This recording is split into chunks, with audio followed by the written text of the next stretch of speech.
Now we're good. Oh. All right, take it from the top. Take it from the top, everybody. Hi, everyone. Welcome back to Horsin Around, a Friendship is Magic retrospective podcast. I'm your host, Cypress. This is my lovely co-host. It's the wow. I hope you heard that. It's the today's best pony, Spider-Man.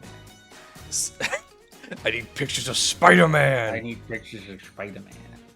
It's homage, actually. I think. Yeah, it's probably homage. It's homage. Yeah. Homage. Bonus episode 2, I believe. Our second part of the Fallout Equestria bonus series. Today's chapters are 13 through 20.5, I believe. Yes, correct. The second arc of the story. Basically, yeah. Actually, exactly, yeah. So weird how that works. Plus the sex scene. Plus the sex scene. I forgot that in the book there was implied sex. In my head, it was like all the sex was just in the bonus chapter or whatever, but there was definitely like a fade to black sex scene in this in chapter 20. Yeah, and then KK went, "Hey, you can go read the sex scene over here." Somebody else wrote a sex scene. It's considered. It's like the only fucking. It's the only KCAT endorsed like fan like shoot off written by somebody else shit ever. Everyone else is like, yeah, it could be canon. This is canon. I think KCAT officially endorsed Project Horizons. There's actually we'll talk about a crossover. Yeah, we'll talk about this later. There's a little bit of stuff that KCAT like set up for other fan work stuff of this fan work. I guess that I didn't think about it right now, but the Project Horizons crossover in Project Horizons happens during this part of the story? Yes. Or is it after this? Or is it when they come back to 10.10? It's at some point there in Manhattan. It's at some point. It's when they're in 10 Pony, right? Yes. That they meet? Yeah, I don't remember. I haven't read Project Horizons in like a decade. And I'm not going to do that. I'll read it again for you. That will take the rest of your life. Yeah, it will. You know. Project Horizons is like 10 trillion fucking words, and they're all horrible. Not like bad quality, just like it's such a fucking morbid book. I mean, we get a little. We start getting dark in this section of the story, dude. It is, but you know what? Fucking Project Horizons is like 10 times worse. Dude, Project Horizons has several points in the story where there's a fucking like content warning because it's so fucked up what's happening in the chapter. It's like you don't have to read this. Maybe you shouldn't read this. Actually, maybe you shouldn't. Like, maybe you shouldn't read this. And I said, yeah, whatever. And I read it, and I was like, wow, I shouldn't have read that. Wow, maybe that warning was there for a reason. I didn't like reading that. Thank you. Before we jump into Fallout Equestria, I think we should do the fandom section first. We did that last time. I was actually gonna suggest that. Good, same brain. Yeah, good. I gotta be honest with you. I actually ran out of time because I've had bad time management since I got back from the con, and I didn't go through the past stuff, which I'm doing as we talk. You're all but good. That's okay because we have a lot to talk about in current events. Hey everybody! Fortunately, Gen 6 has been announced. And that's all we have to say about it. Thank you. Goodbye. It's a reboot of Gen 4. Well, and they're going to be 9-minute shorts on YouTube. And Applejack and Rarity are nowhere to be seen. Unless they are. Maybe not. Or maybe not, dude.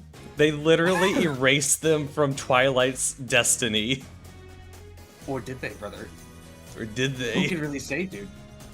They are definitely lying about that. Well, we'll get to that in a second. Yeah. So this was announced back at Comic-Con. It was announced at Comic-Con last month. Actually, it was leaked. It was leaked. We saw this leak literally like 2 months in advance. And we thought it was fake. We did. We thought it was fake. I told people it was fake. I showed you this and you're like, that's fake. Yeah, like the day before, like 1 or 2 days before the actual SDCC panel, it leaked again.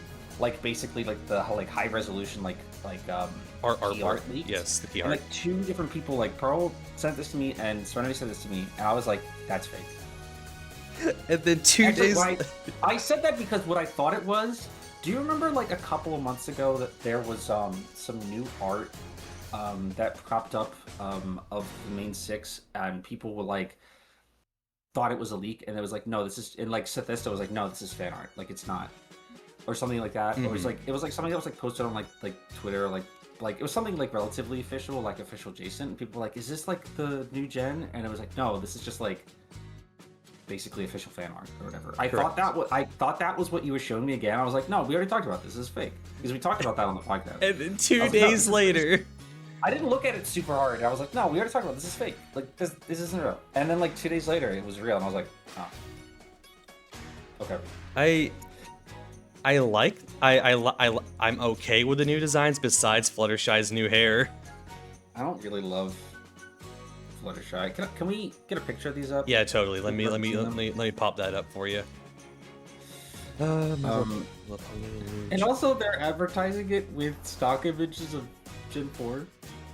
Yep, we discussed this too a few days ago. They showed they're starting to show character profiles, and they show Twilights, and there is a stock image of Gen 4 in there. And it's like, what are we doing? Is this shit ready to go? Is it ready to go? Who knows? Get that on screen. Just a moment. My fucking character model's in the way. That's in the way. Gotta get those layers. I got too many fucking layers. There we go. There they are. Oh, wow. Yeah. I mean, they range from I like it a lot to I don't like it, and it's like I really like Rainbow Dash. I actually approve of how much they butched up Rainbow Dash. Yeah, you know, I'm not. If I'm gonna be 100% with you, I'm not. I don't know why I would be. I'm not really super into the like. I'm gonna call them face tattoos for lack of a better term. She has Twilight has some too, and I think Pinky does. I can't. Doesn't look like Fluttershy does, which is weird. Let me give you the image itself so you can look at it better. Yeah, I don't think it doesn't look like Fluttershy has them, which is weird. She does not. She didn't get the fucking memo. But the others do. I don't really like it. It's kind of garish. I like Twilight. She looks the same. She mostly just looks the same as before, but now she has a blue streak in her hair. I don't really like that too much. She has the blue streak and like the body tattoos now. I'm wondering if those are body tattoos or just like an overlay, because Pinky has a bunch of that stuff over top of her too, and like Rainbow Dash. So I think that might just be like an overlay. That could be it. Yeah, I'm not 100%. And then she has like some shit on her eyes. They all have fucking winged mascara now. That's funny actually. Or I guess this is supposed to be their eyelashes. I do appreciate that we kept Twilight's fuck ass bob. She needs the bob. Fuck ass bangs. I do appreciate that they decided that's a necessity. Her horn is way bigger actually. Now that I'm looking at it, her horn is way bigger than it used to be. She's like huge. Fuck. She got horn extensions. She got a horn extension. Pinky, I don't like it too much. I like it. I like the blue in her hair. You know, yeah. I think it would have been cooler if they put some yellow in there too, like for the cutie mark, which I just realized they changed her cutie mark. Yes, her cutie mark has heart balloons now. Heart balloons instead of just normal balloons. And you can't see the other two's cutie marks, so we don't know. But I have to assume that they've been also altered in some way. I would assume. I kind of like that they have their cutie marks in their eyes. It looks really good on Fluttershy. It's the only thing I like about Fluttershy. You can tell this was greatly inspired by like the trends of the fan redesigns. Yeah, this is. It looks super fan. I feel like that's almost why I'm balking at it so much, because it's like I've seen this like 100 times in like overdone fan designs, and it's like I don't like. It's like it's too much. Like it's too much, but it's not as bad as some of those got. Again, I do really like the shape of Rainbow Dash face and how what they did with Remain. They also have they all have fetlocks now. Yeah, I don't like that. I've never liked that, to be honest. I've never liked that in like fan redesigns and stuff. I just think it's excessive. But whatever. I mean, that's not a huge deal. Obviously, the biggest concern. Well, the second biggest concern is Fluttershy looks bad. Why does she look like that? Why would they make her like bangs blue? Like, I'm not necessarily. Actually, I am. The blue streaks look dumb and out of place. But why make her like? Why make the center of her face like blue? Like, what's up with that? Why do all of them have blue streaks? Actually, like, what's up with that? What is up with that? Because Rarity isn't around to help give them advice. Jesus Christ. Yeah, and obviously, for some fucking reason, Rainbow Dash, Applejack and Rarity are dead. If you take a closer look at Twilight's butt, there are I often do. I do too. There are 3 stars around her cutie mark instead of 5. Instead of the 5 in the original version, which does very much seem to indicate that she doesn't have any more friends. Applejack and Rarity have been erased from existence. I can't understand what's going on here. I really don't understand. Yes, they changed the design of Pinky's cutie mark as well. I don't get it. I legitimately don't understand the logic here. Why would you cut 2 of the characters out? And you said this earlier, like a few weeks ago. They probably cut out Spike too. Well, yeah, they probably cut out Spike, which I feel like is more forgivable because whatever. But then I realized, somebody pointed out to me that if they cut Rarity and Applejack, that means that they also must have cut Sweetie Belle and Apple Bloom, which probably means that Scootaloo's dead too. So the entire Cutie Mark Crusaders have all been fucking erased from history. So we have no side characters. No side plot. We have no side characters at all. But why would we even need side characters? Because these things are 9-minute shorts that air bi-weekly on YouTube. Why is it not a full? Start time is 2027 at some point. Fucking Christ! All right. I guess I shouldn't have done that because it's not even a trailer or anything. We don't know anything about production at all. Well, we know one thing, which we've neglected to mention so far. I can't believe that I'm saying this, but Lauren Faust is the creative direction behind this reboot. I cannot believe it. Well, they offered her like she left Hasbro on bad terms. No, what the hell happened? Like, I mean, it's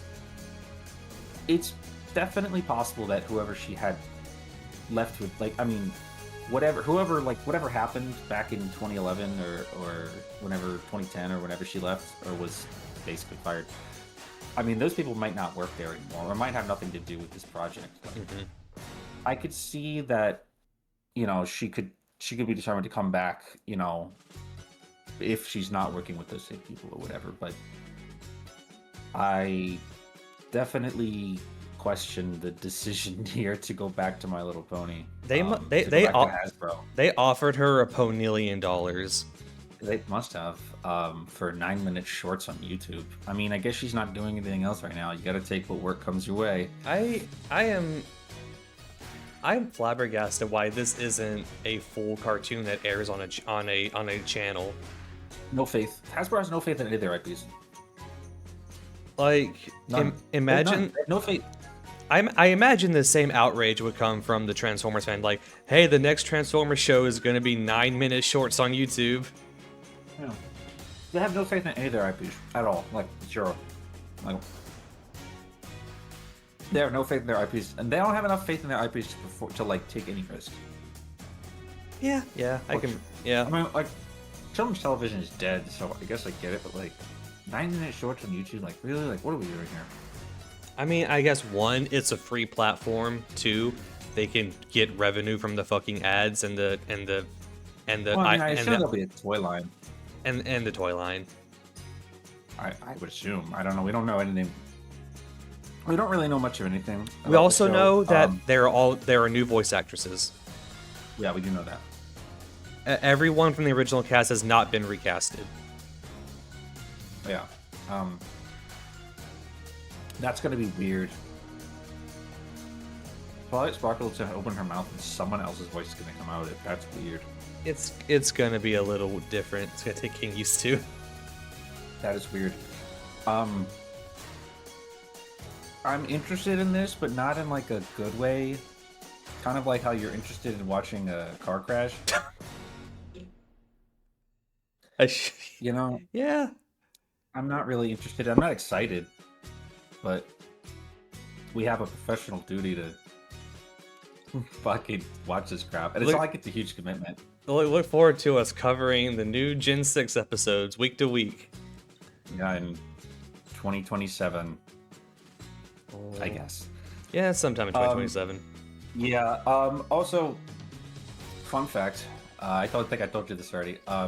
During the SDCC panel where they revealed the show, which they basically said nothing about it, one of the people from Hasbro definitely said or implied that Rarity and Applejack would be added to the cast later in the show. Mm-hmm. And several people who were in attendance reported that Lauren Faust looked at them like they were fucking insane. So that seems to have been a lie. I don't know. They probably initially told Lauren this is a reboot with a reduced cast, and the Hasbro person said that to assuage the crowd. Yeah, but they were probably lying. They were probably lying. If the other is Twilight Kitty Art going to change mid-season? Like we just see 2 more sparkles get added. Yeah, what the fuck? Like, I don't think that's true at all.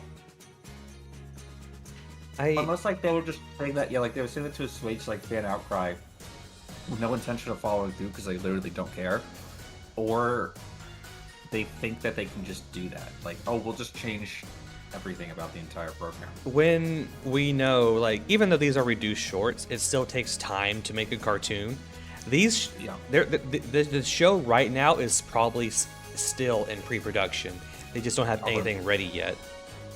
They didn't show a trailer or anything, so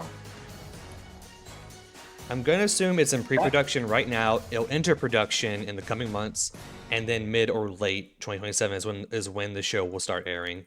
Probably like fall of next year. Yeah. Yeah. Yeah. I mean, this like stock image is like literally the literal single only thing that we have for Gen 6, and technically, I don't think they even actually said it was Gen 6. They just said it was a reboot. Yeah, like a reboot of Friendship is Magic. Yes. Specifically. So I don't know how we count this. I think if Hasbro is going to bother to like give us an official designation. I mean, that's not really important necessarily. Like, yeah, I think they've never done this before. I think the fandom at large has decided this is Gen 6. I'm sure that they have, because what else are we supposed to like? Literally, what else can we refer to this as? But like, is it really Gen 6? Like, it's a reboot of Gen 4. Like, this isn't new. Like, but then again, like Gen 5 was a continuation. Technically, wasn't a new gen because it was in the same continuity as Gen 4 until it wasn't. Until it wasn't. Until it got erased from the fucking timeline. Hasbro is still desperately trying to capitalize on Friendship is Magic 16 years later. The thing about that is that I don't necessarily... Like, I get that, right? Like, Friendship is Magic is basically the only time that My Little Pony has been, like, wildly successful. For, like, 2 years before it started downtrending, right? And even then, like... Sorry. You're good. I'm, like, halfway to sneezing. Okay, here we go. Zoom tight. Oh, thank you. Like, people grew up on Gen 4, and, like, Gen 4 is, like... Okay, like, for most people, Gen 4 is the only thing they know for My Little Pony. Even if you've never watched My Little Pony or whatever, you probably only know about Gen 4. And if you never watched My Little Pony, you probably don't even know that Gen 5 ever existed, because it basically didn't. So, like, I get the idea of, like, yeah, let's just, like, ride out on Gen 4 again. Like, I get that. But I feel like, why Why reboot? I mean, I suppose they're looking at trends of other popular, long-lasting franchises, like the TMNT. 2003 TMNT cartoon recapture Revitalized. revitalized the series after a decade of it But floundering. notably, they didn't just randomly cut Donatello out of the cast in Yeah, the reboot, you're right, actually. right? Which again is just, like, I kind of get that, but I feel like also they could have just been like, and here's season 10. Yeah, yeah, Yeah, yeah. fuck it. It didn't have to be a reboot. It could have just been season 10. I guess But from their perspective, it's like it's just easier for us to just start over fresh. Like, yeah, let's just cut the baggage out. Like, new canon, we can do whatever we want. you know. That's what I'm waiting to see. Like, is this going to be retreading the same Like, are we storyline? gonna get lessons again? I mean, are we going to do like Nightmare Moon again? Like, is this like, are we doing the same thing over? Like, are we remaking Princess Magic, or is this like going to be like totally different, completely unrelated? It just happens to feature characters that look like characters from another, like Transformers style. You know? Let me get Twilight's character bio up. She says there's Oh yeah, there's an ancient prophecy. the elements, I assume. I would assume the elements. There's her bio. There we go. I'll repost it for you. And also, that right, species unicorn slash alicorn. The fuck does that mean? I assume they're going to do what Gen 5 did, where the unicorn main character turns into an alicorn and then goes back to being a unicorn. That's insane. That is the most insane thing I've ever heard in my life. I mean, I guess it's just like, hey, we're just gonna do, we're just like, we're just gonna do we're gonna do the alicorn thing. Like, We're doing the alicorn thing again, people. We're doing it again. student princess. Like, it says she's already a princess. Like, is she already a princess? Maybe. Oh my god. Oh Yeah. my god, they're all princesses. They're all gonna be princesses. She's like the princess. Like, instead of being the elements of harmony, they're gonna be like the princesses of bullshit. Oh my god. It's She-Ra and the princesses of power. It's she. Oh my god. She's gonna be like, she's the princess of friendship, and they're like the princess of kindness or whatever the fuck. Like, oh my god, I'm We so can't right. trust. We can't Trust trust me on Rainbow Dash with alicorn powers. Trust me on this. Trust me on this. Everybody, trust me on this. I actually believe you. They got like Super Saiyan Alicorn, fucking. They have Super Saiyan Alicorn shit. Like, We can't trust Pinkie Pie with alicorn powers. Trust me on this. This is how it's gonna be. This is how it's 100%. gonna be. They haven't. They've only put Fluttershy or Twilight's out, right? Yes, just Nobody Twilight's else has a character bio. yet. So watch this space. Yeah, Watch this space. I'll as the character bios come out, I'll keep y'all posted. Watch this space. That's basically the main thing, huh? We've covered everything that has been set up until this point. That's basically, like, we don't really know anything, except that we don't know anything, which is great. We'll probably get more news at the end of the year or early next year. It might not be till fucking Comic-Con next year. It Like, might they don't not really be till do like. Comic-Con. I was like, there's not really like as many like opportunities for stuff like this to have like press releases or stuff like that. It's just like you get the one at Comic-Con, and then it's like you get like a trailer. Yeah, there's not Like, many. never- There's not many Like, big about, like, big conventions around cartoons, huh? movies and stuff. Or like if you think about like, or even like if you think about like Marvel movies or whatever, like you get like 2 a year, and it's like Comic-Con, and then was it D23, the like Disney press conference thing? Do you know what I'm talking about? Yeah. I think that's about to happen, isn't it? We'll see some fucking Marvel shit. We'll see some Kingdom Hearts shit. Yeah, because I think we are gonna see Kingdom Hearts shit, because I know that D23 is coming up, because I saw like a post on Twitter that was like they're like flags like advertising it in like Disneyland or whatever, and somebody saw a Kingdom Hearts one. Look forward to Kingdom Hearts 4, a game nobody wanted. Oh, D23 is literally next weekend, like Okay. during CEO. Oh, during CEO. Yeah, so we won't be paying attention. No, we'll be. Not We'll that be. I was gonna like, not like we're gonna fucking pay attention to that shit anyway. Like, I'll hear about it on Twitter. I don't give a fuck. We're gonna be watching. Too busy watching fighting games. I literally don't even like Kingdom Hearts, so I don't either. I actually was mad when Kingdom Hearts 4 wasn't canceled. Like when they showed the trailer for Kingdom Hearts 4, like Summer Games Festival, fuck, I actually was mad. I was like, how fucking dare they make this fucking game? It's gonna be set in the real world. It's gonna be set in. I don't give a shit. It's gonna. What it's not gonna be set in is my fucking PS5 because I'm not buying that shit. No, it's gonna be a PS6 launch title. Well, I'm not buying it. It doesn't matter what the fuck it's on. Yeah. I am not buying this fucking. I'm not playing another Kingdom Hearts game. I'm done. I mean, I'm Fuck with you, I'm Nomura. with you on this. I hate Kingdom Hearts. I hate you, Nomura, you bitch. I I'll hate buy you, Kingdom Hearts Nomura. 2. I'll buy Kingdom Hearts 2 on the fucking Switch, and that's it. just 2. A lot of people agree. Kingdom Hearts 2, last good Kingdom Hearts game they made. Some say the first one. Some say the first one. The first, last, and only good Kingdom Hearts game. Not me. I don't know. I I liked one. I like Kingdom. I liked I one. like Kingdom Hearts 1 fine. I like Kingdom Hearts 2. I like Birth by Sleep was like alright. Like it was like good. Dream Drop Distance was like okay. I have played Dream gripes. Drop Distance like I played Dream Drop Distance like HD, so I didn't have to play that crap on like a 3DS.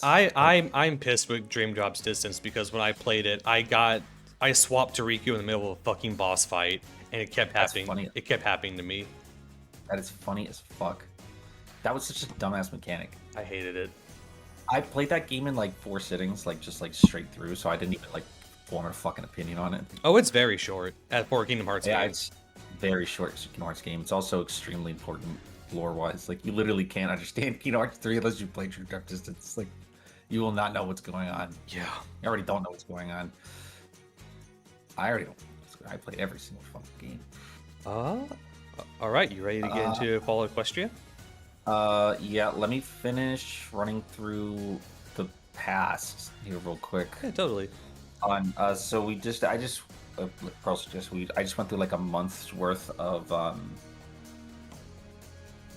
Equestria Daily postings for our normal fandom segment. Mm-hmm. March the 2nd, 2013, Lauren Faust officially joins Main 6. We talked a lot about this last time because Yes. most of that shit happened, but we now have the official that Lauren has joined Main 6. I think last time we talked about her like reaching out to them on like social media.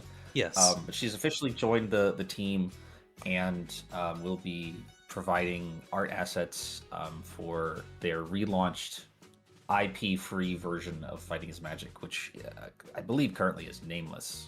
I mean, we don't have anything for it right now. Like The Kickstarter does not go live for another several years. yeah, it takes them a minute. I wonder if Equestria Daily will report on Fighting Hoops. I remember them reporting on it. We're all good. Oh, that's good. Poll from March the 6th, 2013. Where do you watch the show when a new episode airs? Just interesting to note. 57% of people said on YouTube. Illegally on YouTube. 57% of people said illegally on YouTube. Remember when we went to YouTube for episodes? Yeah, right. 17% said live on the hub. 19% said live on the hub via stream, which is also illegal. 1% said they watch it on fucking iTunes. 0.59% of people said they watch it on Netflix. And 4% of people said other. I don't know what other choices you would have. I don't know what other would be. Here's a poll from someday. What day is this? March the 11th, 2013. What culture would you like to see the show explore? That's funny. 36%, the highest amount, said changelings. Well, we got that. We got that. 26% said griffins. We got that too. 2% said Minotaurs. Nope. 10% said Saddle Arabians. Nope. Nope. 8% said dragons. We already did that, dipshit.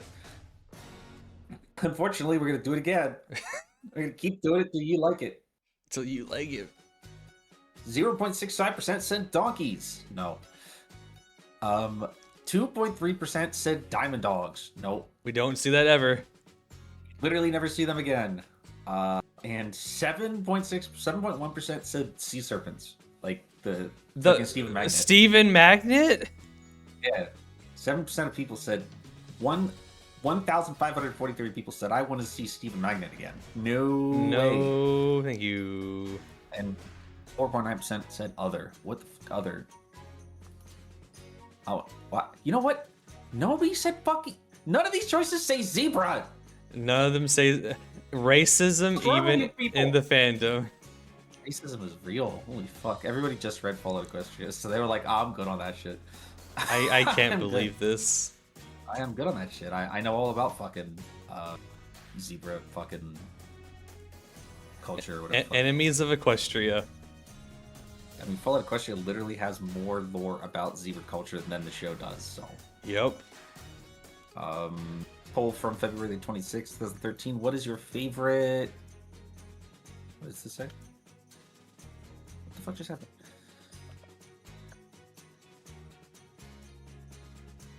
Something. Hold on for technical difficulties. Uh-oh. I think it was favorite season 3 song.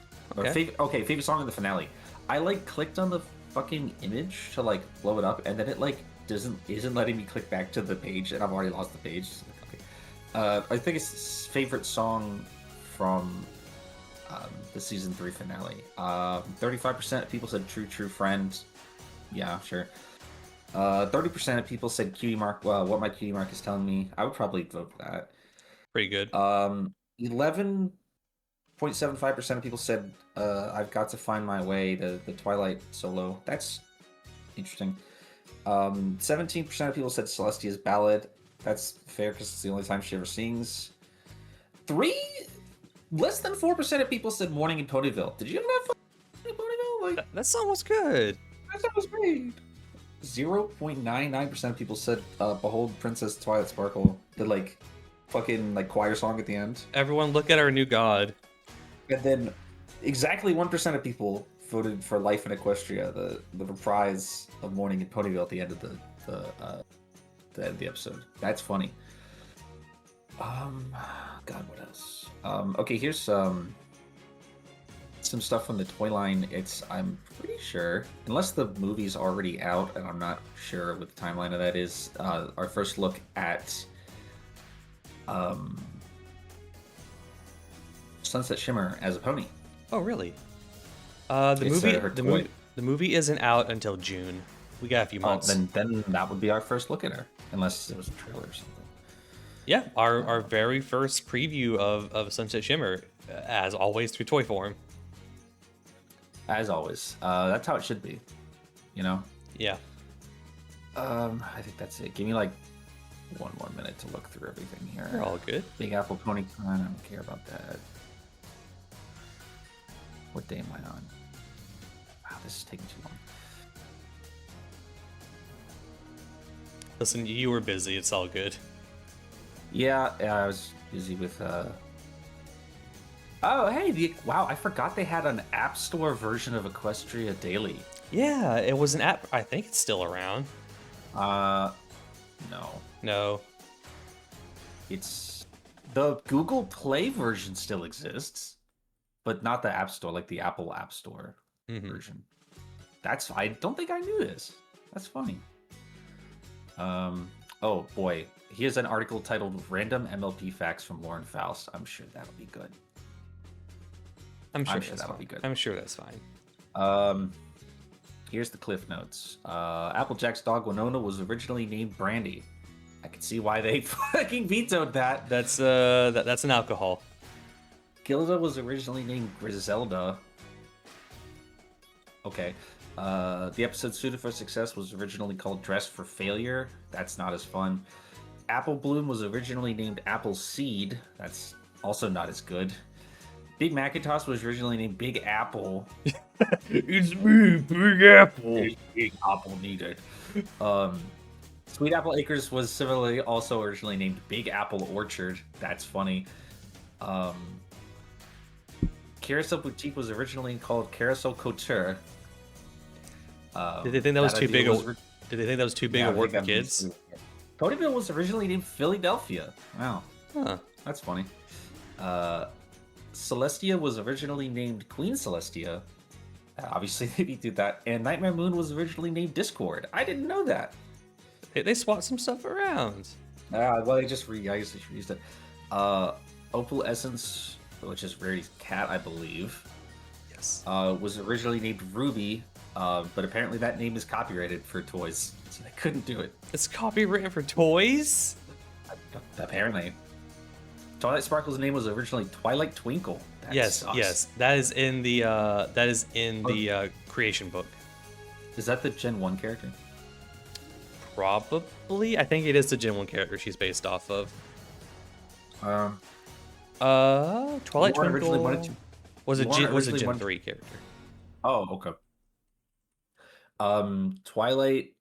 Lauren originally wanted to call her just Twilight, but there were legal issues there. And Twilight Twinkle also was rejected on the grounds of legal issues. Rarity's Element of Harmony was originally Inspiration. Oh, okay. Oh, okay. Interesting. Oh, wow. This makes a lot more sense now.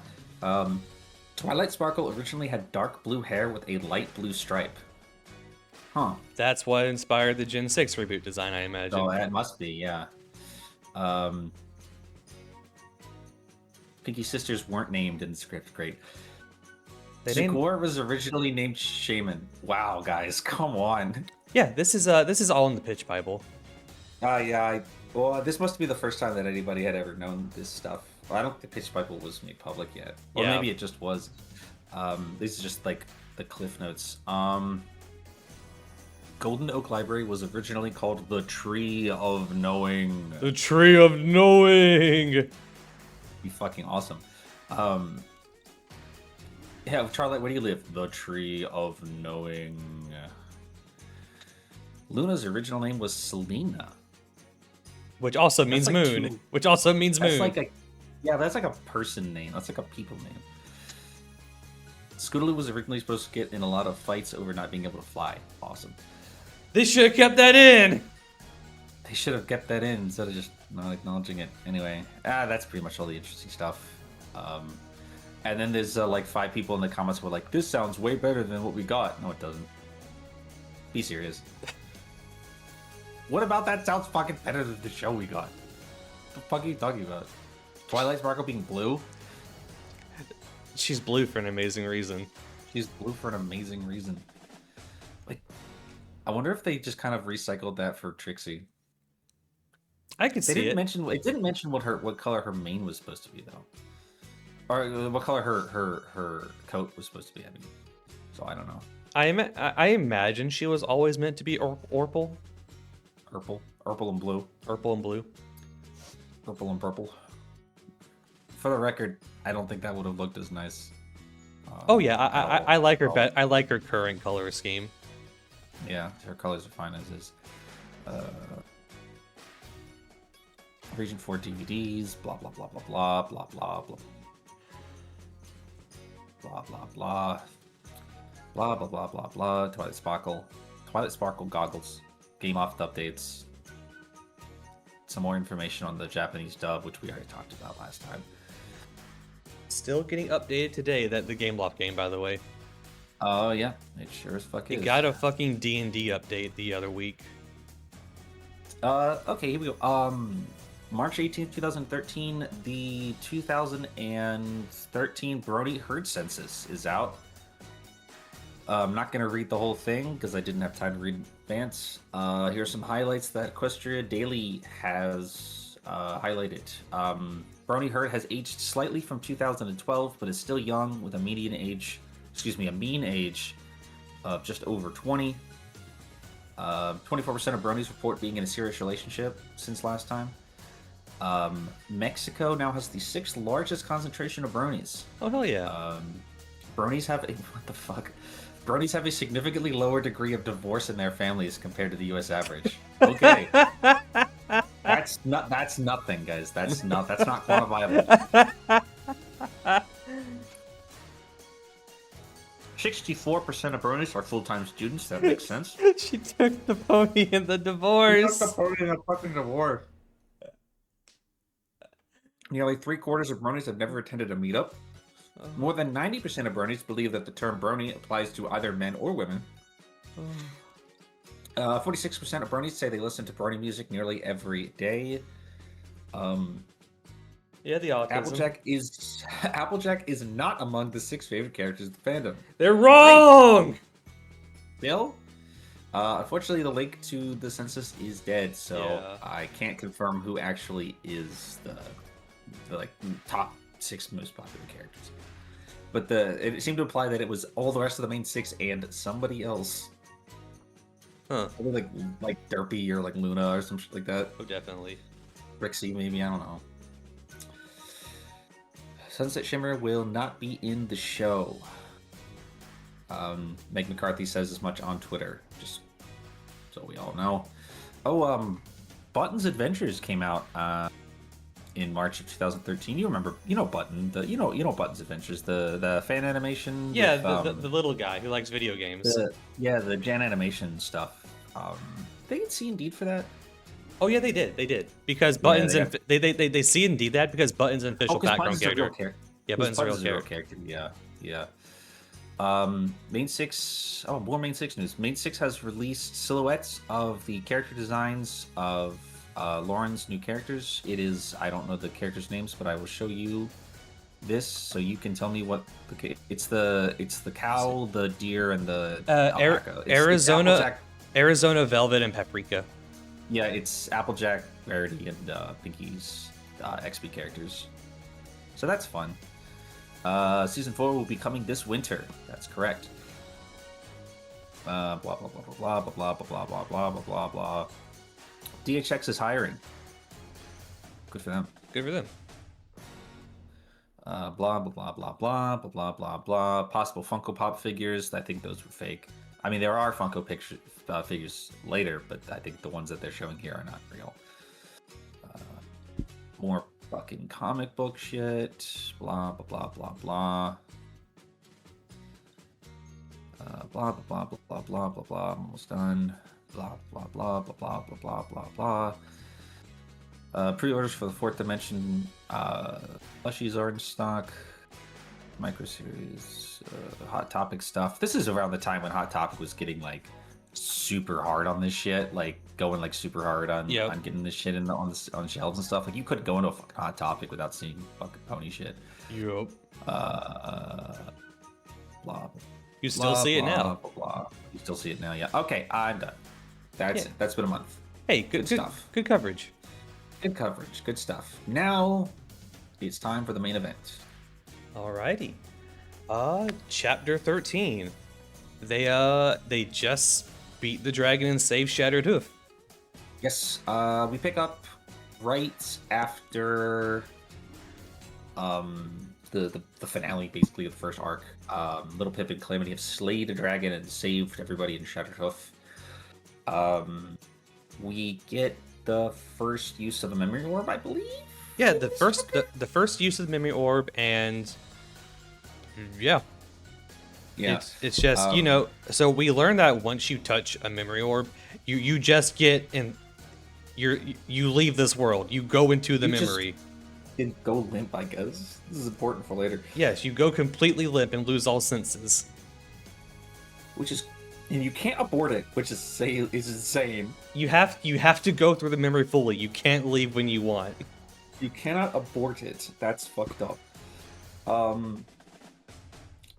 don't think anything else crazy happens. We learned that. Yeah, this is the crux for the next arc, where Pip decides, hey, we need a goal. Let's head to Manhattan and talk to DJ Pone 3. Right. Because because he knows what's going on in the wasteland. Yeah, Little Pip's ultimate goal here is to find a path towards challenging like Red Eye's slave empire, which is no way to start or like what to do about that. She's like, well, we have to do something, or else everybody will leave me. I think so. Everyone will leave me. Everybody will leave me. I don't know if this is established in the last chapter or this chapter, but they do have basically a home base now, a little bit of ways from Shattered Hoof, the Junction Station that they cleared out a couple chapters ago. Godna has bequeathed it essentially to them in exchange for their services, and also in exchange for letting her keep the fucking vault full of memory orbs that they found with the dragon. Does that ever come back up at all? Like, Yes, they mentioned a few times. Is that? But that's not like important, right? It's not like the vault full of memory. It's just for Godna to trade them, because yeah, it's just like a plot. It's like having information of the past, it will be very useful in present day. there are literally things in this section of the book that are relevant to the end of the fucking story. Mm-hmm. Like there are literally like at this point in the story, you can tell that K-Cat has already mapped out the general plot of the entire book. K-Cat, yeah, has plans already, now. If you already know what happens because you've read it before or whatever, like there are literally shit that happens in these couple of chapters that is literally relevant to the entire rest, like to literally the entire rest of the book up to the last chapter of the book. In chapter 13, we're introduced to what happened to Trixie before the bombs fell. Yeah. We learn about we don't learn about. They find the Sky Bandit, their main form of travel through the wasteland. There's a lot of setup. Acquiring iconic items in these chapters. Yeah. Everybody gets a lot of them get their iconic guns or whatever, like except Little Pip already had Little Macintosh, but she gets the zebra rifle. She gets the zebra rifle. Velvet steals her shotgun because she's a shotgun surgeon based off the perk name. Right, yeah. And she also, I think this is when Velvet starts using the needler pistol too. Yes. Velvet starts actively taking place in combat now. Yeah, she kind of gets over it a little bit. Only against like animal shit. Yeah. Also, yeah. So we decided we'll head out to Manhattan, and we start heading that way.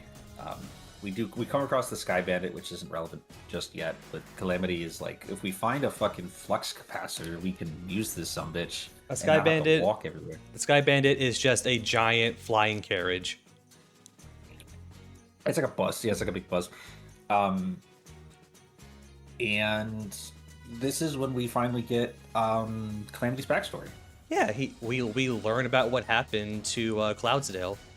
We learn about, he talked about it a little bit before, like a chapter or two ago, but this is when he explains, like, yeah, when the war happened, like when the bombs went off, Cloudsdale decided, fuck them dirt ponies. Fuck everyone on the Earth.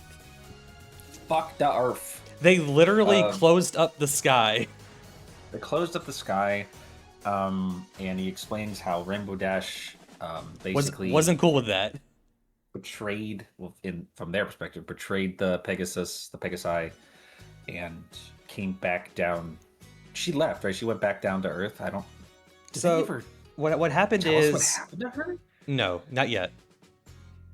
So yeah, Cloudsdale seceded from Equestria, closed up the sky. Rainbow Dash said, "Hey, that isn't cool. We need to go help them," and she left.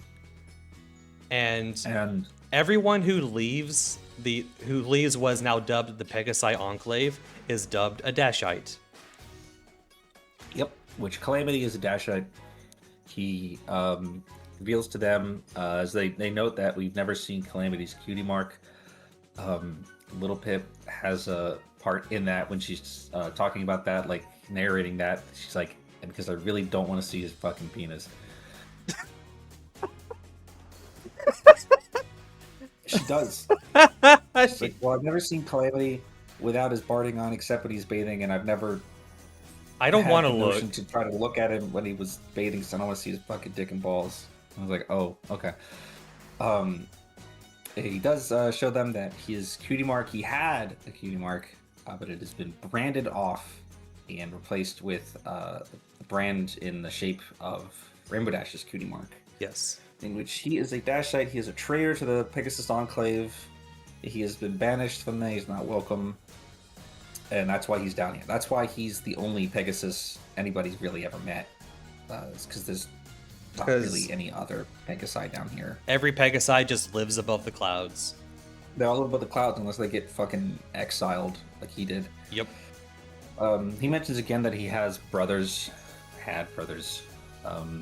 back home. I don't think he ever actually says what his cutie mark was. It's not really he does not. It's not important, but yeah, it's not important. We learn this about him, and then we get fucking attacked by alicorns again. We lead into chapter 14. Steel hooves. We're introduced to my favorite character of the series. Everybody's favorite character, Steel hooves, who kills, almost kills all of them. The alicorns are attacking Little Pip because they remember her. Steel Hooves shows up and blows them up with his auto grenade launcher. Yeah, and a missile launcher. And a missile launcher. This dude only has explosives and heavy weapons perks. Like, Yeah, can you tell he's the big weapons character? yeah, he doesn't believe in other shit. They find his house. Like, I guess the alicorns were there to kill him. I would assume so. They were there to kill him at his house. They call him the alicorn hunter or whatever the fuck.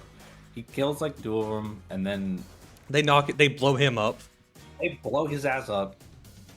Little Pip takes drugs. Little Pip takes drugs so she can kill the alicorn before it kills Steel Hooves. And she tricks it by throwing a memory orb at her.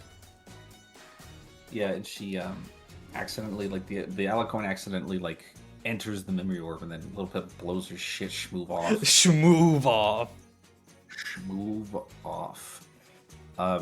Which is set up one chapter later from when we learn how memory orbs work to like, oh, good. Because it also set up like Little Pip watched the alicorn like redirect Steel Hooves missiles, like catch the missiles in the air and like redirect them at him. And she's like, oh, okay, I got him. This part of the book, by the way, is entirely about Little Pip's addiction.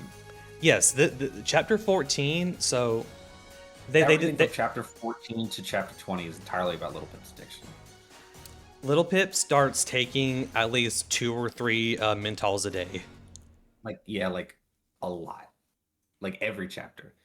Like the literal like crux of this entire part of the story is like what, like, because at this point in the story, like, we know, like, K-Cat knows what she's doing. More of the story, it starts to branch into its own. Like, it starts to branch way more into its own thing than like taking plot beats from. Like, it starts using elements of Fallout rather than following Fallout beat for beat. Yeah. We like the crux of these 7 chapters. 6 and 13 is kind of a 13 too, because the crux of these 7 chapters is like character building and like Little Pip's addiction storyline. This isn't this isn't really plot advancement plots, it's just character advancement. Essentially, like in terms of the actual narrative moving forward, basically nothing happens. Like in terms of like getting us like, because our ultimate objective, as like Little Pip established, our ultimate objective here as of chapter 13 is to start fighting Red Eyes, because she takes an affront to slavery and has decided that like she has nothing, like she literally doesn't have a goal out here right now, because her goal was to find Velvet, and then she did that, and then that was a whole thing, and they can't go back, and they realize that. And like the Shattered Hoof stuff was kind of like just something that happened while they were in the middle of the Velvet thing. Like they just kind of got dragged into that, more or less. And now it's like, hey, there's a guy amassing a slave army, we should probably stop him. Yeah, now it's like, now we're not like, we don't have, like, we're not tied down to anything, we're not being held anywhere, like we can do whatever we, like, we're free now to do stuff. And this Little Pip has decided this is our goal, is to take it to Red Eyes, or at least do something about slavery in the wasteland. Um, that goal is actually pretty much never brought up again during this section of the book because we have other stuff that takes up our priority.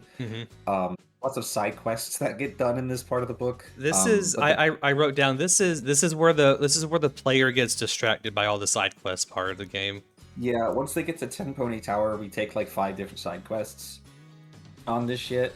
And again, like this part of the book is dedicated almost entirely to like character building, not just for Little Pip, but for especially Velvet. A lot of these chapters are about Velvet. And because Steel Hooves just got introduced, he's also getting a lot of the character arc stuff. Yeah, he gets we get to know him a little bit, not a lot just yet. Not a lot, but we learn about him. We'll start to learn about him, but we also learn a lot about what caused the war here. Oh yeah, we do. We find out a lot about the war. Like, well, we'll get into it. As we get to it. Yeah, there's lots of terminals and memory orbs in these chapters that paint a lot of the picture, like fill in a lot of the blanks about what happened in the war, and a lot about what happened in like the main 6 and stuff like that. After Steel Hooves got blown up, Little Pip decided, hey, we need to help you, and he's like, no, just let me die here. Let me die. I'm gonna lay in the mud and die. And Lip's like, okay, we're just gonna go to the nearby vault and get the thing that can fix your armor. Yeah, his armor's fucked up. And we find out he needs the armor to live. They can't take it. They can't take him out of it. Yeah, he doesn't explain why. Just trust me. Just trust me. Trust me. Trust me. It's like I don't think they could take it off. It's like I guess we don't know that yet. We don't know that yet. It doesn't work like normal power armor. Well, it doesn't work like normal. It's just for him. Yeah, just for him. Yeah. But he tells them he doesn't really tell them. I mean, the Pip book says that the fucking place is Steel Hooves' shack, and then like I guess this guy is Steel Hooves, and that's what we're gonna call him. So we're gonna call him. That's what he answers to. They also point out he has a voice that sounds like the voice actor for when Fluttershy's voice gets really deep in the Poison Joke episode. Fucking Flutter guy. Yeah, Watcher says that. It's yeah. funny. So he sounds like Flutter guy. Yeah. Little Pit's like, do you know who Flutter guy is? And he's like, oh my god. It's like he says, I've heard that before. I've heard that before. Oh my god. So yeah, so we've decided to try to save Steel Hooves, and to do which we have to go to Vault 29, which is a nearby underground vault. Stable 29. And get some parts that will help reboot his armor system. Little Pip needs like Pip Buck Technician gear that she doesn't have, but can be located in pretty much any vault. So we go into stable. So we go into stable 29. And we find out everyone died in the stable. Everyone died, and like normal. Fucking yeah, just normal stuff. And Calamity's like, so last time we were in a stable, Little Pip had a meltdown. And she has one again! And guess what? She has another one. She has a meltdown because she has decided in her head that Calamity and Velvet are fucking. She starts noticing that Velvet is flirting with Calamity now, and she's like, why aren't you flirting with me? Yeah, right? She's like, oh. And then she realizes that Calamity's, and she's like, oh, fuck. God damn it. And then she spends like the whole chapter on the suicide watch. they do find... Yeah. She's literally like in the fucking she's like in fucking maintenance in the stable. And it's like, she's like, fucking Calamity and Velvet are probably up there fucking. No! There's like skeletons everywhere. They're not fucking. This is the point in the story where K-Cat advances the plot along by making Little Pip lose consciousness. A lot. It happens like 10 times in the stretch of this plot arc of the story. Little Pip faints like 2 times in a fucking chapter, like minimum. Yeah. Because she's, well, to be fair, she is suffering from extreme fucking like we find out addiction. that little Pip is now like, yeah, she's sick, but because she's suffering from addiction. She's suffering from like extreme withdrawal, like all the fucking time, Like we like find all out the fucking time. she feels feverishly sick every time she isn't on Mentals. Yeah, she's like fucked up. So they find out that in Stable 29, the bit on this one was that it was the entire stable was being run by a supercomputer called the Crusader mainframe, which is super important for later. Yep. They And also drop the insane lore that she doesn't even comment on this, but they drop the insane lore that you can program a Crusader mainframe to upload your brain digitally into the fucking computer. yep. Just in case you think the computer can't handle the decision, so you can do it instead. And Scootaloo in the recording is like, this will definitely kill you, so maybe don't do that.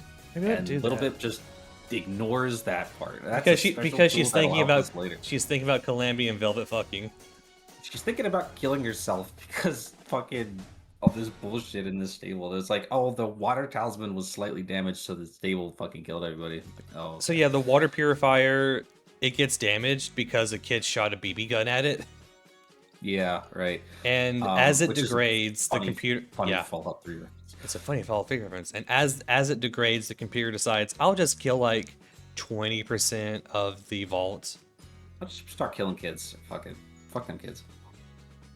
until eventually she reaches the point where, yeah, the vault, the computer just decide to kill everyone in the vault. The computer's like, this shit's fucked. I'm done. Like, we're done. Also, I can't remember her name. This was Vinyl Scratch's vault. Yes, we Her find stable. Vinyl Scratches final resting place, I guess. She takes some vinyls from her apartment as a gift for DJ Pony when they find him.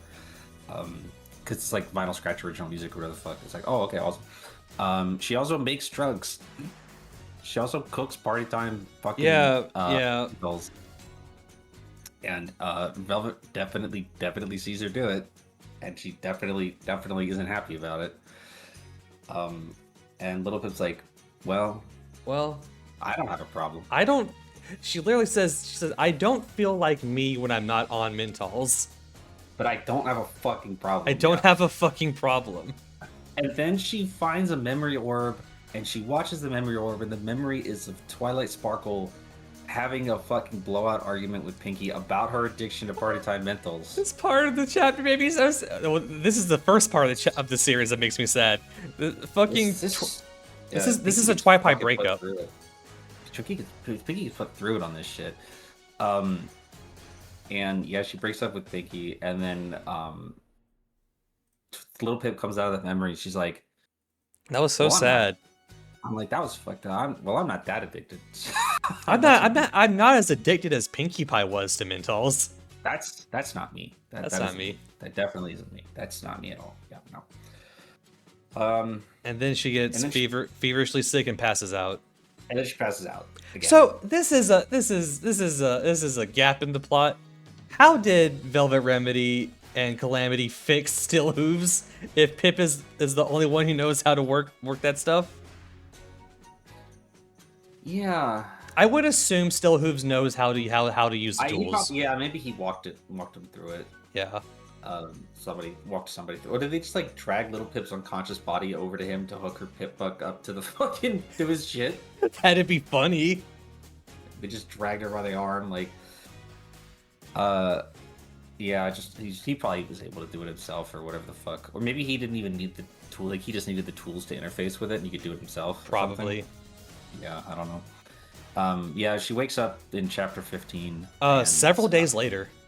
Several days later, yeah, she's just been out, like, feverishly sick for days. And the whole time she was dreaming about Velvet Remedy and Calamity. Is this the part where she starts fucking jerking her shit? She says, I'm sick, I'm horny. And she starts thinking about women. Horny. She starts jerking off the rarity. Yeah, she literally And then she starts thinking remembers about that Rarity and jerking She it. remembers that Mary is related to Velvet, and then she's like, oh fuck. Oh fuck. Yeah, she literally is like, like fucking dying. She's like, I need to jerk my fucking shit. I need to right think now. about Rarity. I need bitches. I need bitches. Pulls out her Rarity statue and puts it in the jar. Help, bitches, help. Oh. She finally wakes up a couple days later to a bit of Steelhooves trying to convince Calamity that Little Pip and Velvet Remedy are fucking secret Black Ops assassins or some shit. I mean, because he's meant to be a Brotherhood of Steel Ranger. Yeah, he's just. I think it's just like to give. I think it's just like so like you, the audience, don't totally trust him right away. Because he doesn't fully trust the characters. Yeah, so, like this, just like he's not just here to like fall in line or whatever. We he find does though, like all the time. I mean, this is a bit of his character that he thinks he's like, yeah. So you're telling me she stepped out of the vault and started killing people expertly? Yup. Yeah, I mean, yeah. You're telling me. I don't know what to tell you, boss. You're like, telling me she killed everyone in Ponyville? Yup, she did it all by herself. Yep. He's like, that sounds crazy, right? And he's like, oh, I could have done it. But I could have done it. But and he thinks they're here to break up local powers. Oh yeah, right. Because of the Shadow Twelve thing or whatever. Yeah. And it's like, okay, I can see why you think that, but you haven't been there. You haven't talked to Little Pip, okay? She's an idiot. Like, you're like, okay, you haven't talked to Little Pip, and Calamity just straight up says, one, she's lucky. Yeah, she's just fucking lucky. I don't Two, know, she's also actually that good as a shot. Yeah, because also, Calamity she doesn't. Definitely would have died if it weren't for me, like several times. So. She would have died if it weren't for me. Even aside from the part the time when I shot her in the head. I think nobody in the party knows that she has VATS. She probably has explained it to them. Yeah, I don't know. Well, like, but Steelhooves should have a targeting system too. Yeah, he should have a targeting system. Well, her cutie mark is literally a pit bug. So like, she's just like better than everybody else with it. Yeah, because the pit bug has a built-in targeting system. She literally has fucking protagonist fucking powers, like literally. She has what everyone in Fallout doesn't have. That she has a targeting system. She can pause and heal whenever she needs to, and she has a map. Yeah, and she's small. She's harder to hit. Yeah. And she also is unnaturally good at telekinesis. So she's like better at like aiming and stuff. Mm-hmm. Like there are reasons for like there's levels to this shit. That's why she was like, I can't believe Velvet Remedy doesn't want her fucking pit bug. Like, it's because protagonist powers. Yeah, it's because she's the only one who's allowed to have it. So they do meet Steelhooves, and they are obviously under the impression that he is a Steel Ranger, which he does not dispute for some reason. He decides to escort them to Manhattan because they saved his life. Yep, he insists. I insist, he says. He insisted. I insist, he insists. I insist. He's like, hey, can you be careful firing that auto grenade launcher? No. Nope. Okay. All right, let's go. Before that, Little Pip does note in his shack that he has one of these statuettes of Applejack, which she has a copy of as well. She got from Iron Shot Firearms or whatever, the Brayburn's thing. And she notes that that's kind of weird. He also has a memory orb, which he lets her view because. What? Why not? We need plot background elements. I think he just kind of, on some level, does want to be understood. You know, like he does. Like the only person he feels like can like understand him in any fucking degree. They point out he's terrible at opening up. Yeah, he's very terrible at it. It is a memory of a dude named Apple Snack.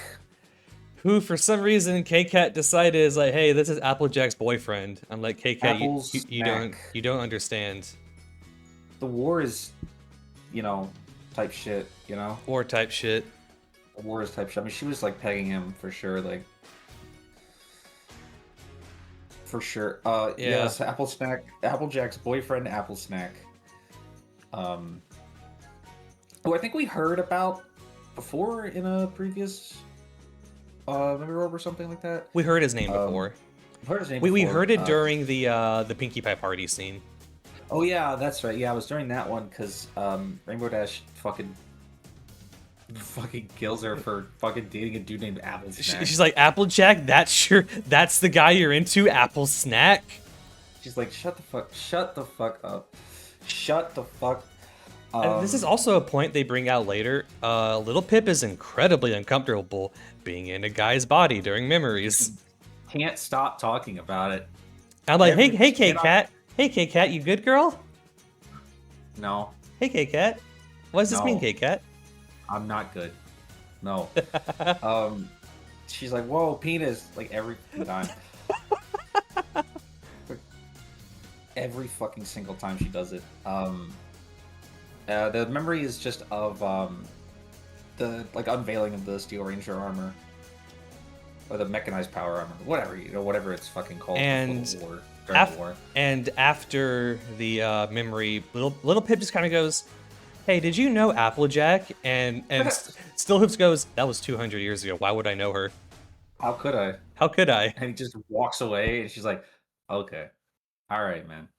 Seems like he knew her. Seems like he knew Applejack somehow. Seems like he knew Applejack somehow. I really remembered them bearing the lead on him being Apple Snack like way more than this. But it's like immediately obvious, like literally like the second chapter he's in the book. Over the course of this arc, they do like, oh yeah, this is Apple Snack. Still Hooves is Apple Snack. He's Apple Snack. Like, I mean, we learned that he's a ghoul like 3 chapters from now. Yes, I mean, if you haven't already figured it out, like they just say it. If you haven't already figured it out by then, it's like, oh, he's a ghoul. That's how he's a ghoul. That's how he knew Applejack. He's a ghoul because he knew Apple Snack. He was Apple Snack. He's a ghoul. He's a ghoul. He's a ghoul. He's 200 years old. He's a ghoul. He knew Applejack. He was there before the war. We also find out he has a self-loathing because he hates ghouls. That's so funny. Yeah, oh yeah, he does. He fraud Little Pip about this. He's like, "Oh, you fucking hate those goddamn ghouls." She's like, "No, I don't." She fucking yells at him about it, because she's like offended on like Derpy's behalf. And he's like, "Oh, all right." Like, okay, he just like walks away, like, "Oh, okay, all right." He's buddy. doing that to see how she would react to him saying that he was a ghoul. Yeah, he does this so many fucking times when they go to 10 Pony. He's like, yeah, I hate them fucking ghouls. He'll step in and be like, those fucking dirty ass ghouls, and like, no one's fucking talking to you, man. Go away. He brings it up. I just hate those fucking dirty ass ghouls. He's the Uncle Ruckus of ghouls. And he's like, no one's fucking talking about ghouls. Go fuck away. What the fuck is wrong with you? No one's talking about them. We're talking about fucking breakfast. Go fuck out of here. About that Still Hooves. Jesus Christ, dude. And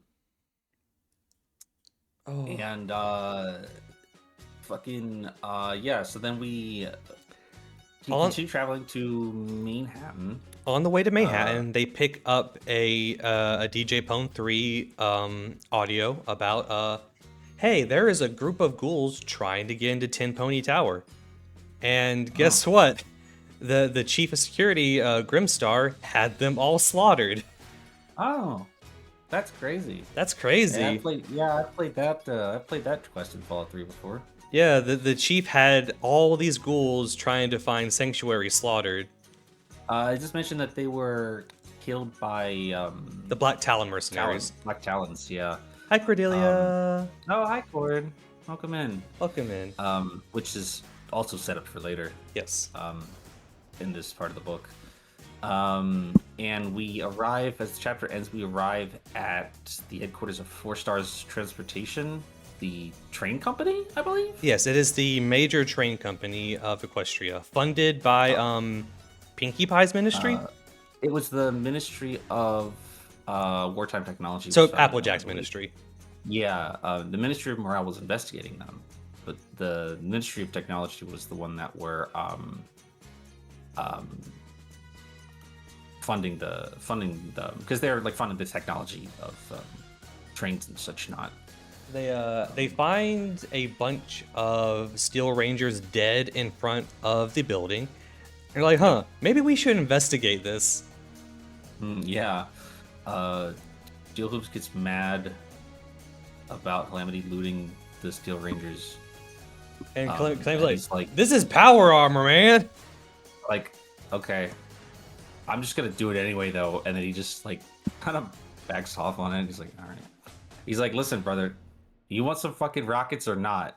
Like, I do and he's like, "Yeah, okay. I do like my rocket I launcher. do want rockets. I do want my rockets. Yes, I do want the rockets.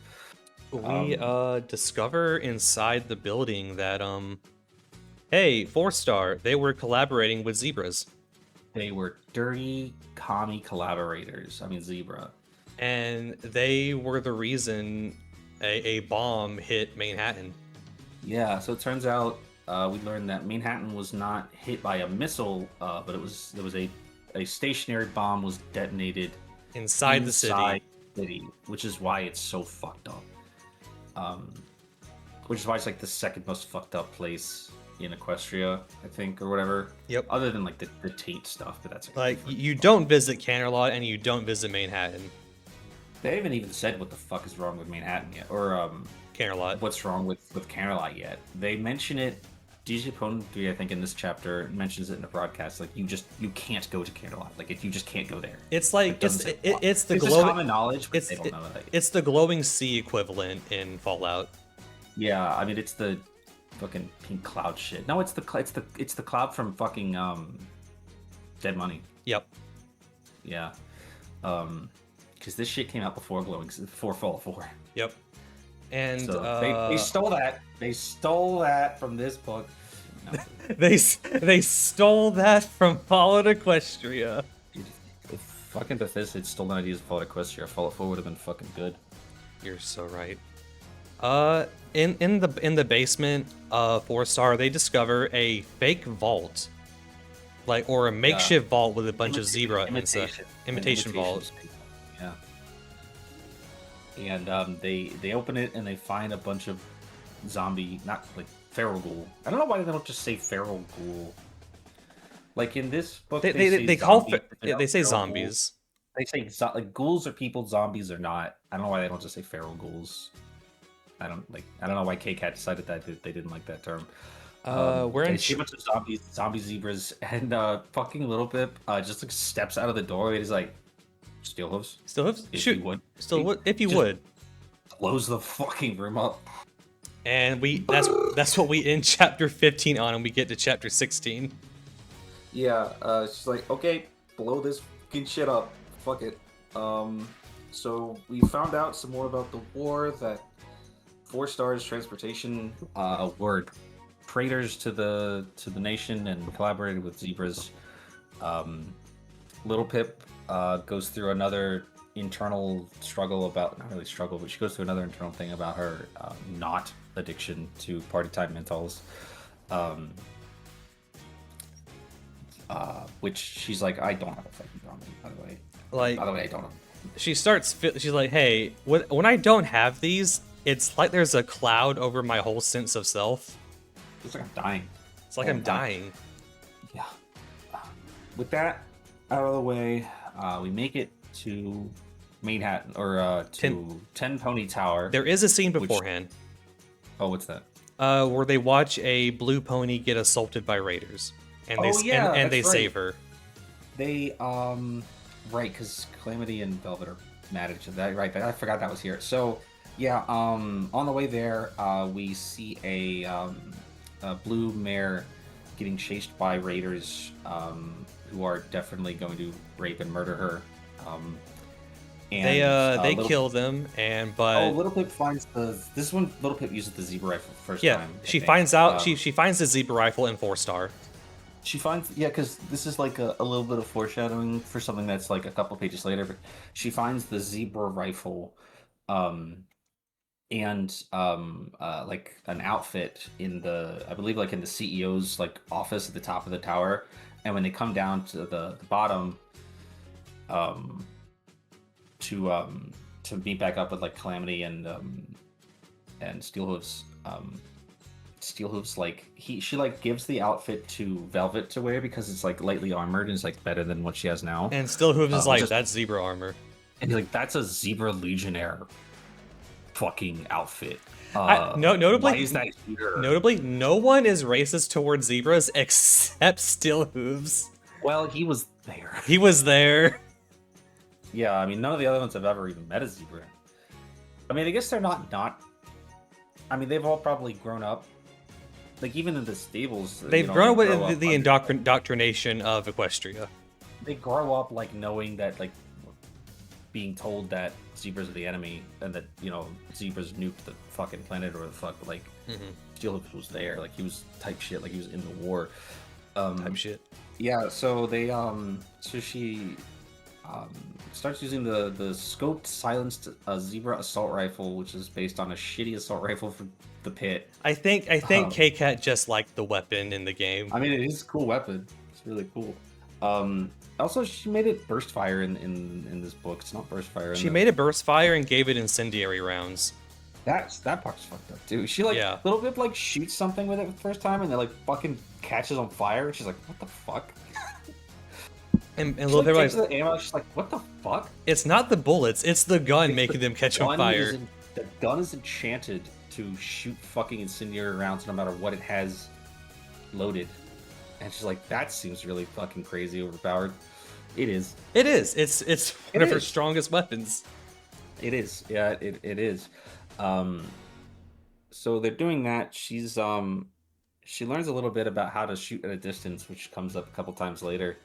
Because the distance was too great for Sats. I mean, yeah, Calamity gives her some tips. Yeah, Calamity gives us some tips about leading her shots and shit like that. She does a great job. She kills all of them, and then the last one left is like a blank flank. A little blank flank child trying to attack the blue mare they're saving, and she hesitates. She hesitates, and Calamity kills that motherfucker. Calamity blows his shit smooth off.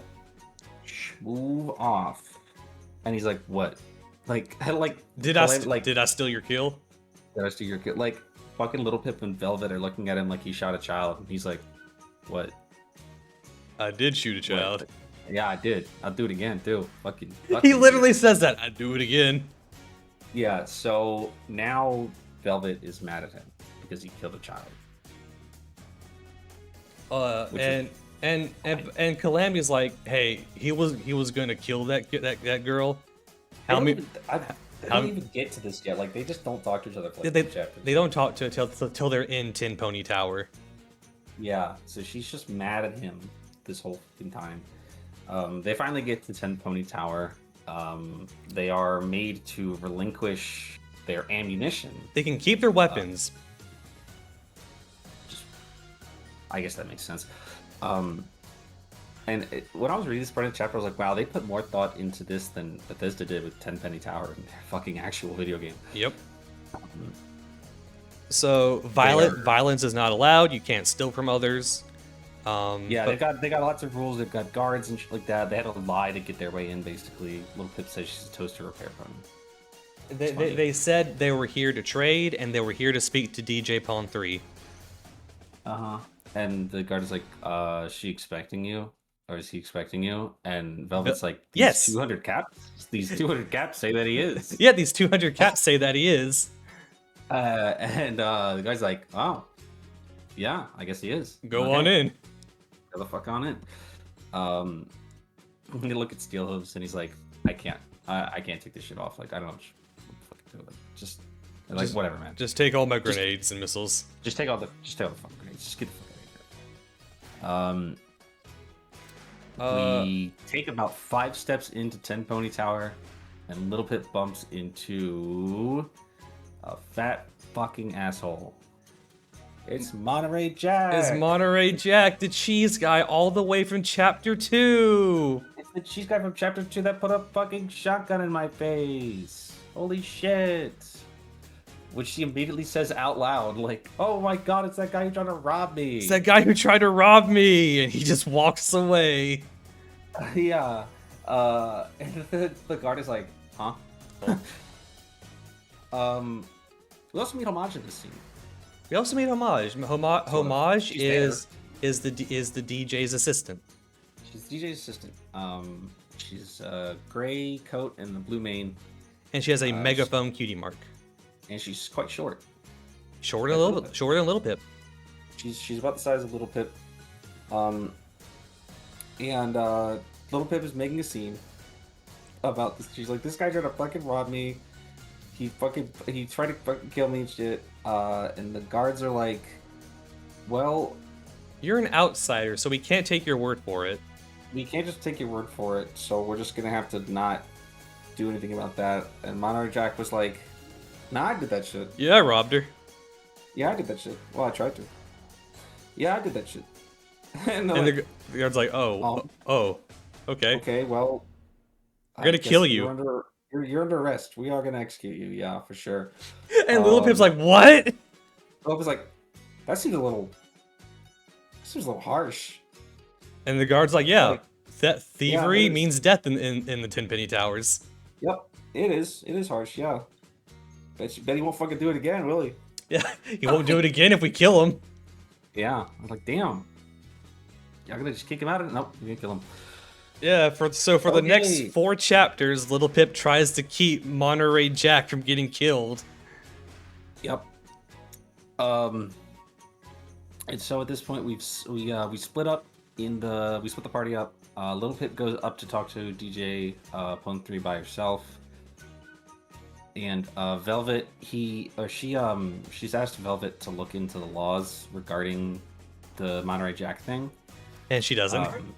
And she doesn't. She's doing something. Velvet's doing something else.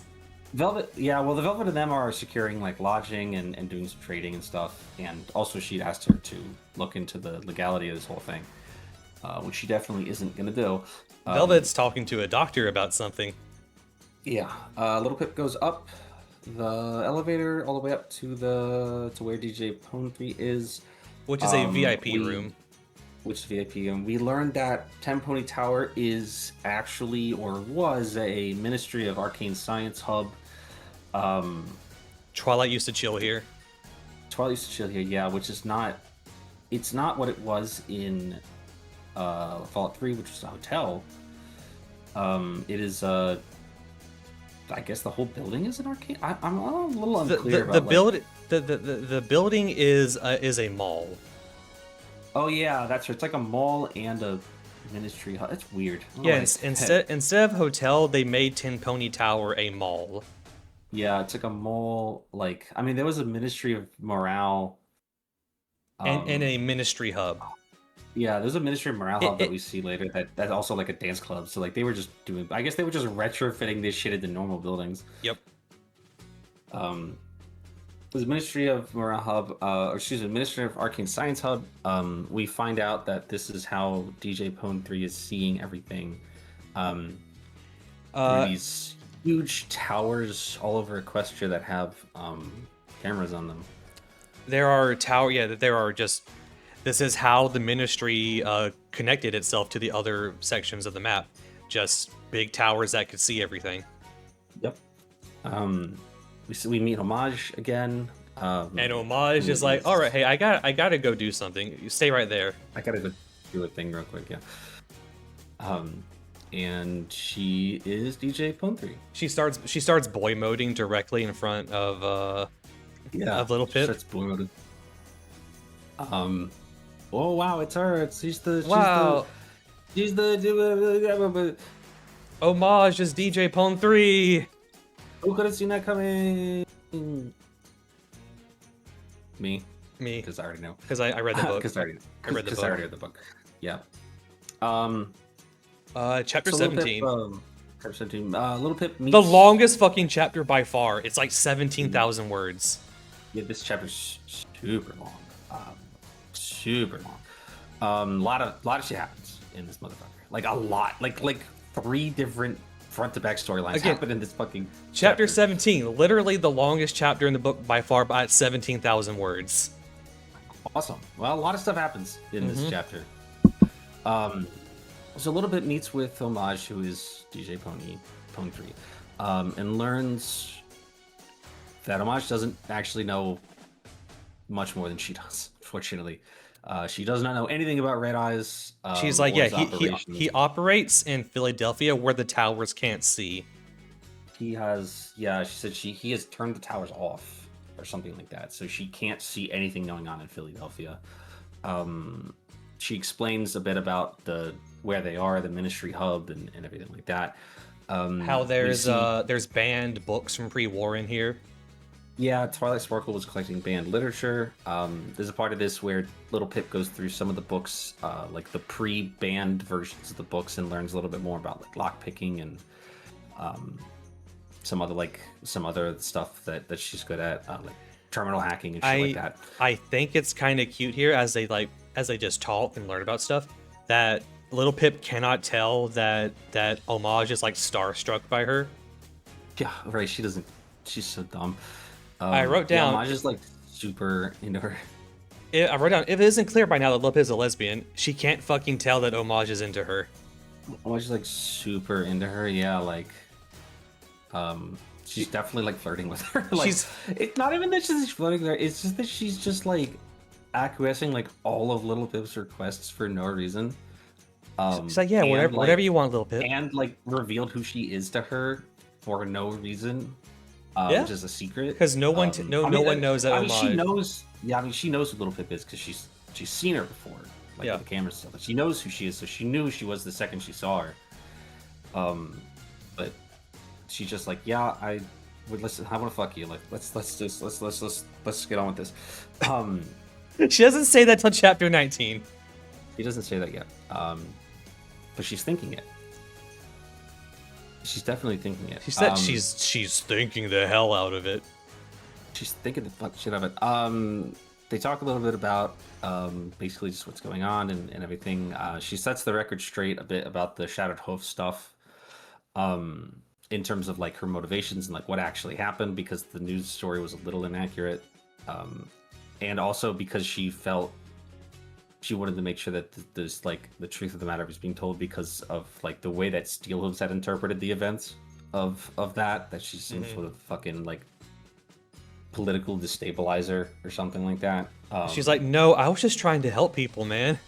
It just kind of shit just happened. Like it just happens. It just happens.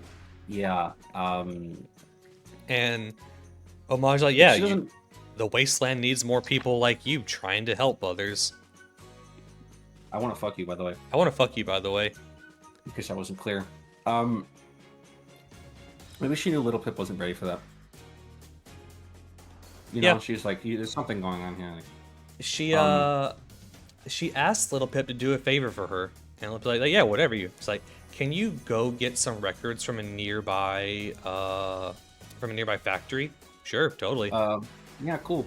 By the way, there's 4,000 manticores in there. Oh. Okay, easy. Yeah, sure. We've handled manticores before. I've killed manticores before, ignoring the fact that she fought one manticore one time and it almost killed her. One single manticore. She fought one manticore one time and she almost died fighting one manticore. And fucking Homage is like, there's like a dozen fucking manticores there. She gives Homage the music, or maybe not yet. Like the music that they got from Stable 29. Homage puts the music on to like, hear it for the first time, and she insists that Little Pip dances with her. It was so cute. Doesn't get, she's nothing going on in her head, man. Nothing. Just nothing. Nothing going on in her head. Nothing at all. Hey, Little Pip, dance with me. Clueless. Yeah, sure. Completely clueless. Wow, Homage is being really nice to me. No. Well, nobody's ever been nice to her before. Ever. No woman has ever been nice to Little Pip in her whole life. The only person who's nice to her is Calamity. And she's a little mad at him about the Velvet Remedy thing. Yeah, and she's mad at him currently, and also she's a lesbian, so she doesn't really care. Like I mean, they've got friends and everything, but like, But they make up later, and like, yeah, this is her brother now. This is her brother. yeah, like they're fucking boys. Like that's like her best friend, like literally her best friend. Like, It's how when you meet Rosa, Sharon, Cassidy, and Fallout New Vegas, like, this is my first companion. She's the best one. She's my favorite. yep. Okay, we're best friends forever now. That's how it is with Veronica too, actually. When you meet Veronica in New Vegas, Yeah. and you like answer her stupid ass questions, she's like, "Well, I am never gonna leave you now. I'm gonna follow you around forever." We're best friends, Like, and okay, let's fucking go. we're best friends. We're best friends forever now. I will never leave, ever. Okay, what can you do? I can punch things to death really hard. Good. All right, Cool. great. All right, hell yeah.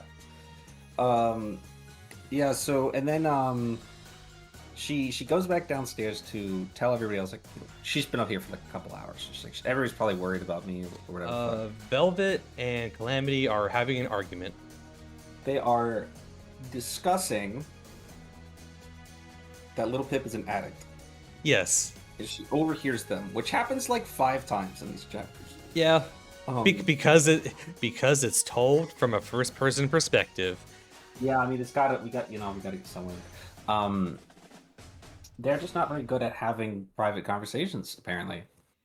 They're discussing Velvet, how Velvet Remedy and Calamity are just very bad at having quiet, private conversations in their inside voices. they're discussing how Velvet has been speaking to the doctor in the tower, and that they have a way to hopefully cure her physical addiction. I like this a lot. This is when the addiction storyline is starting to get more focused, like as it goes, like more and more focused. I like that Velvet Remedy is very clear in this scene, and they repeat this several times later, that the procedure that they want to subject Little Pip to only cures the physical addiction, not the psychological addiction. And she says literally like we can like the physical cravings and like the side effects of withdrawal. This procedure can cure that, but it won't stop Little Pip from like wanting to keep you. That is on her. That will have to be on her. Yeah. Which is very real, like, yeah, it's very real. It's very real, especially compared to how like the addiction debuff is treated in Fallout, or how addiction is treated generally in Fallout games. You can in Fallout you just take it and you're good. You can just pay a doctor 25 caps and you're not addicted to fucking Psycho anymore. Buff out. Yep. So I like that. I like that this is treated with a lot of grounded sincerity. I do too. Little Pip, of course, is furious. I'm not addicted. She's furious that they are doing this behind her back, and she's furious because she doesn't think that she's addicted. I think in this conversation, Calamity literally says out loud that Little Pip has a bad time coping with what she considers betrayal. Like, if she feels betrayed, she really flips the shit out, which she does. It's a character flaw of Little Pip. It's a character flaw, but like he points to again like the 2 stables that they've been in, that she had a fucking meltdown both times because she feels like betrayed by like stable tech. About that shit. Like, yeah. Even just the point where like the architecture was different and she was upset about that. Like she doesn't handle that, and like internally, is autism anger? Yes, she's autism, and even internally, like her internal dialogue, internal monologue over the last couple chapters, especially, like half of the reason she had a meltdown in the last staple was because she kept convincing herself that like Velvet Remedy and Calamity were like going to leave her like for each other. Like she thought they were going to leave her behind. She thought they were fucking and going to abandon her. Yeah, she thought they were going to abandon. Based on literally nothing. Just other than like her just like paranoia about these things, which the withdrawal and the addiction probably aren't helping, but it makes sense that it's something like as a character flaw, think about this for a little bit because she's somebody who literally has never had any friends before, Yeah, ever. she At grew up all, alone like her entire life. in the Like stable. Calamity's literally like the only friend she's ever had, like Yep. except for like Velvet. So like the idea of like losing that to her is like very painful, like a very painful thing to imagine. And they needled her about this a couple of times, especially Velvet really fucking pushed on her about this in the Shattered Hoof stuff. About like, you know, them not liking the course that she's taking them on, and so I think that's still in her head. Like, they can like the idea that like Velvet and Calamity could just tell her to fuck off or whatever, just leave her. So she isn't super happy about this. She views this as a betrayal of her trust, and a betrayal of her privacy. That they're talking about this to a stranger, like without her consent, like the doctor and stuff.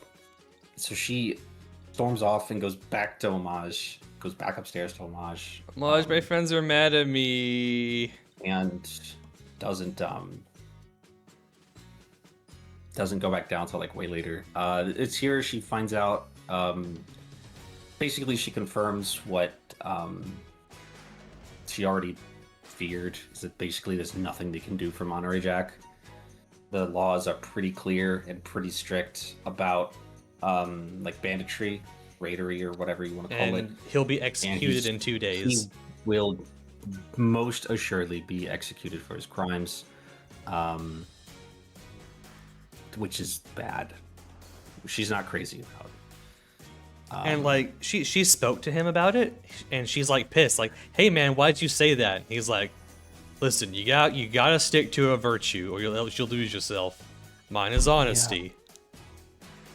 Yeah, she goes to see him, and he gives her this whole this whole speech about his virtues, and that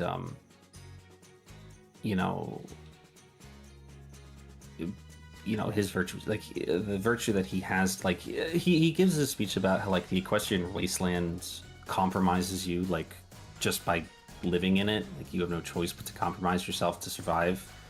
Whether that's killing people or ignoring others who need help, or stealing or whatever.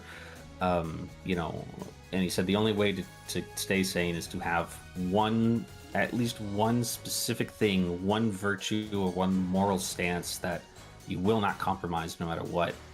And he says his is honesty, and because he did compromise he did compromise that by essentially lying by omission for his crime. He felt like he was dying already. We also need to remember he has 3 kids. Yes, and we learn that he has 3 children who he's leaving behind orphaned because their mother is also dead. There's literally a fucking scene where the kids run up to Homage and Little Pit while they're at the mall, like, "Miss Stable Dweller, why are you killing our dad?" Yeah, it's like I'm trying to not do that. Miss Stable Dweller, why do you hate our dad? He does make it clear to her though that he's not doing this for her sake. He's doing it for his own sake. Fuck anybody else. Fuck anybody else. His honesty is not to benefit her, but is to save him. It's his own personal thing. It's like, I need to be honest, even if it gets me killed. Yeah, if this is to save myself, he's doing it for himself, which is incredibly selfish because he has 3 kids. He's literally leaving 3 children behind, who will be, as we find out later in this chapter, will be vacated from Ten Pony Tower by the end of the month. After his execution, they will be literally kicked out the door and left to fend for themselves in the wasteland. A stone's throw away from Raider territory. And Lopez, all right, I'll figure out a plan after we get these discs for Homage.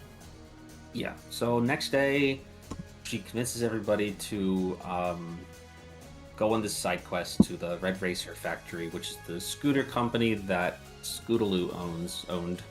She's like, we'll get paid, and it'll be good scavenging.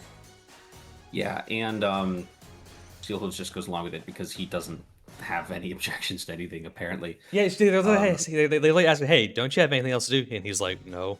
Yeah, he's like, you got us to Temponi Tower, like you said. Shouldn't you leave or something? And he's like, do you want me to leave? And she's like, I guess not. This is what it's No. like having Charon as your companion in Fallout 3. Hey, hey man, do you want to go? He's like, no. No. Do you want me to? Okay. No. All right then. Okay, man. As long as you're happy. I'm not. All right. Okay. All right, cool. All right, man. That's cool, buddy. Yeah, it's like he doesn't really give a shit, and he's not forthcoming at all about like his motivations or like why he's here at all. He made up a flimsy enough excuse to get them to let him join, but now he's just still here, and they've just kind of gotten used to him that they just don't really question it anymore. And he's a permanent part of the party now. He is. He's a permanent party member now. On their way. Go ahead. Yeah, he's here forever. You know, he always reminds me of actually is Mandalore from Knights of the Old Republic too, because he's always in the armor. Yeah, I can see it. Kind of like that. On their way to the Red Racer factory, the Scootaloo's factory, they come across all the dead ghouls that were mentioned in the broadcast. Yes, they come across the camp or encampment or whatever of Sheriff Rottingtail and his gang. They have been absolutely fucking torn to shreds by miniguns, it looks like. And Still Hooves is like, good. These fucking ghouls. Only good ghoul's a dead ghoul. And Lil Pip's like, I'm gonna give them a funeral pyre. He's already figured out that he's definitely a ghoul. She's like, okay, man. Yeah, she calmly loots all the shit. They pile all the corpses up, and she gives him a funeral pyre. This is the point where you find out later that it's not exactly implied, but it's like, oh, Still Hooves now completely trusts Little Pip. Yeah, I think she's just by the way she treated dead ghouls. Yeah, I think she's earned his trust in terms of like, I think part of like his thing here in the early chapters was that he wanted to see if Little Pip was really as good of a person as the radio says she is. And she is. And she is. So he doesn't really have any objections at this point. He's just following her for the sake of doing so at this point. Because there's no reason you need to give a bunch of dead bodies you find in the street a funeral, and she did. Yeah, she definitely did. She's very sympathetic for ghouls, because of Ditzy. We also see a what do they call them? A pyre, a balefire phoenix. Which is, I assume, exactly what phoenixes look like in the cartoon, except it's green. Except it's green because it has radiation around it. It's like radioactive. Steel Hooves mentions, all animals were changed if any animals that survived, the balefire bombs were changed by the radiation, but phoenixes obviously don't have the same relationship to being disintegrated. Other animals do, so they all come survived. back. They've all survived, but they were changed by the radiation, so now they're balefire phoenixes. They don't really seem any different.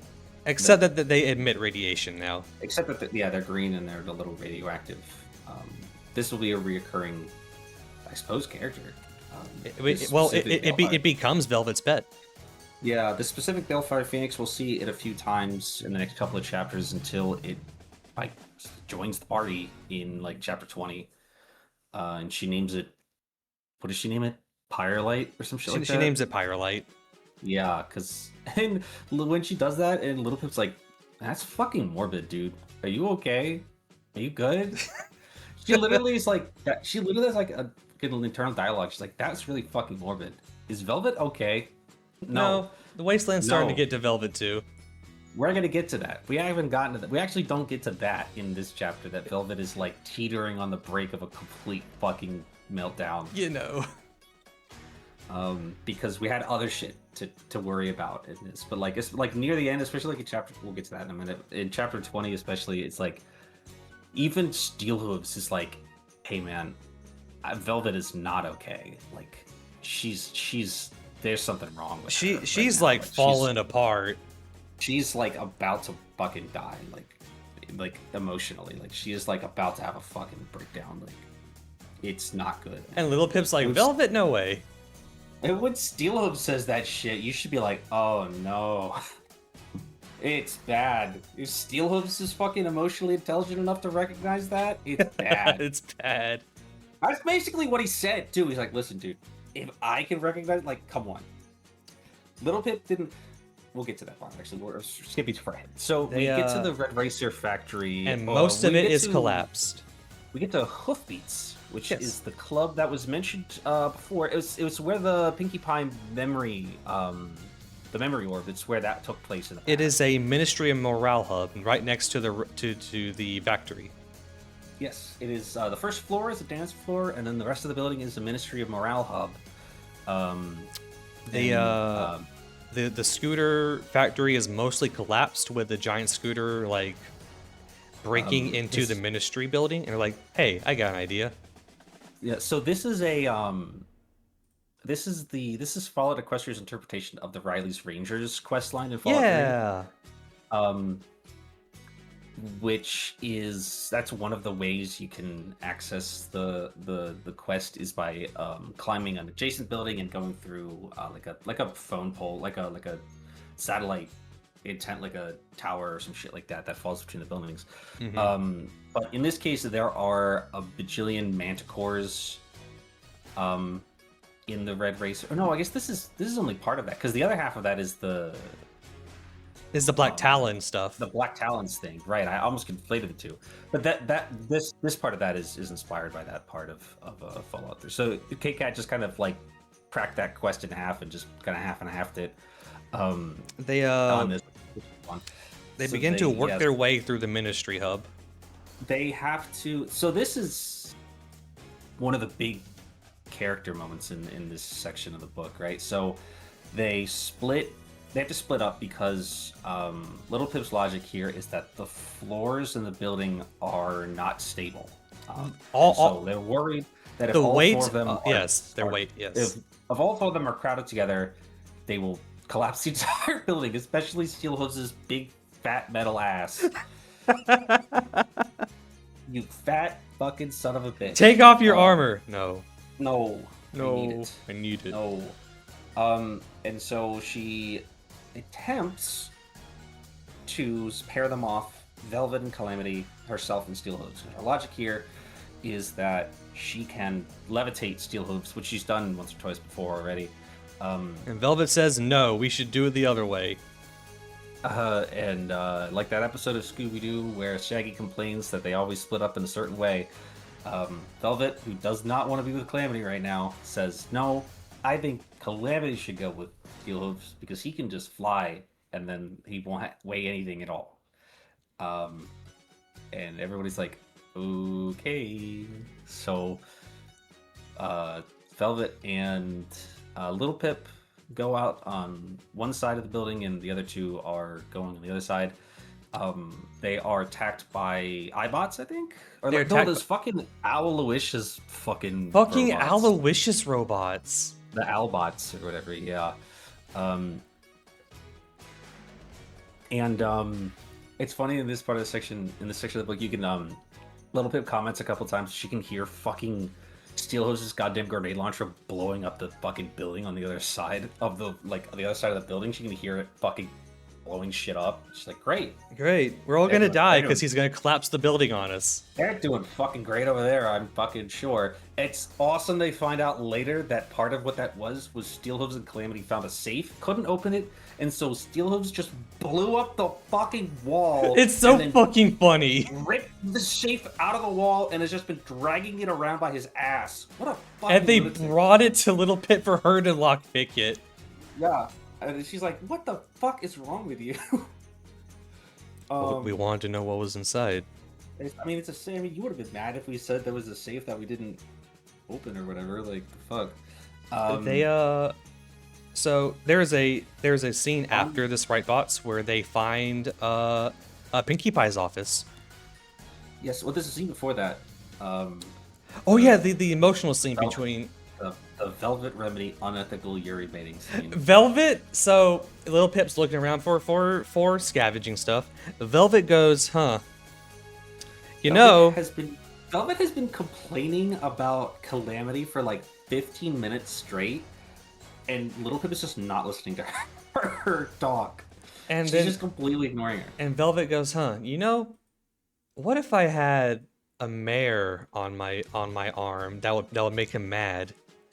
And Little Uh-huh. Pip hones in on that and gets fucking pissed.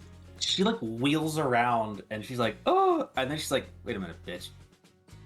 She's I like, know girl, you're fucking straight. you know that I have a crush on you, and You you have know been that manipulating me this whole time. she fucking blows up on her. It Yeah. was fucked up. It was crazy.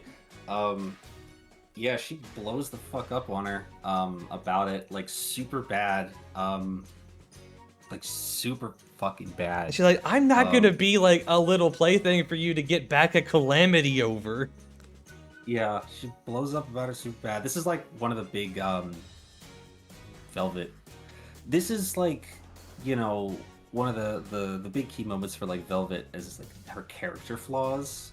Is Like that last time she'll manipulate people to her own ends, and she doesn't see it that way. yeah, she doesn't see it like that. Like last time, like one of the character flaws they honed in on like in like the Shattered Hoof and like for that stuff is that Velvet is like Hypocritical pacifist. is a hypocrite. Yeah, she's super hypocritical pacifist, right? Like, and Little Pip fucking tore into her about that last time too, about how, you know, because she fucking got on Little Pip about killing people and stuff, and Little Pip fucking fired back on her about like, you are giving medical supplies and healing like murderers and rapists so they can go back out and murder and rape more people. Like, you are not better than me. I would actually probably say that you're doing more harm than I am because I'm killing murderers and rapists. Like, If you kill a killer, the number of killers in the world stays the same. yeah, but if you kill an entire fucking compound of killers, then the number does go down. Yes. Yeah, like that's fucking like Velvet said that shit, and Lilith's like, well, I didn't just kill one raider. I've killed like 100 at this point, so like the number has gone The down. number has drastically gone down. If you think about the math here, like it does support my position. Like, you know, in this Yeah. section of the book, Velvet Remedy's character flaw is that she's manipulative and that she is like a lot of it. She goes behind Little Pip's back for a lot of things. Like a lot of it, especially with the addiction stuff, and it's because she treats Little Pip as a child. Yeah, she definitely does. But like, the story presents what Velvet did as good. Like, it's good that because it. We'll talk about this more, like, but it's clear that Little Pip probably she kept making excuses not to get help, right? Which will be mirrored in this Pink Pie scene in a second. It's hard because, like, at what point do you intervene with a friend who has addiction? Yeah, Velvet Remedy made that decision. The problem with how Velvet went around this is that she made that decision without giving Little Pip the opportunity to try to make the decision herself. She never talked to Little Pip about addiction treatment or gave her the opportunity to submit herself to treatment willingly or acknowledge that she has a problem. Because as much as Velvet Remedy respects Little Pip, that is her flaw, that she does not think Little Pip can make big decisions for herself. Yeah, like, she clearly disapproves of Little Pip using, and like that's clear to Little Pip as well that Velvet Remedy disapproves of it, which is ironically is making things worse because she's trying to do it secretly. Like she has to like take her party time mentals like behind Velvet Remedy's back so that she doesn't get like stares or confronted about it. Every time she takes one, she tries to do it out of sight of everyone else. Yeah, but anytime that Velvet does catch her doing it or like figures out that she's like on the drugs, she like stares at her disapprovingly, you know. But Velvet literally never confronts her about this. Like literally the entirety of this entire like section of the book, she never confronts Little Pip about her addiction or the party time metals or anything. There's even a point when, after the first time, when she overhears Calamity and Velvet talking about her and talking about the treatment and stuff, when she leaves and comes, like when she comes back later in the night, she's like bracing for a confrontation about the mentals, And they don't bring it up. Which doesn't happen. Calamity doesn't want to do it because he feels responsible, because he's the one who gave Little Pip the mentals in the first place. I was like, oh man, that's really emotional. He feels like it's his fault that she's addicted.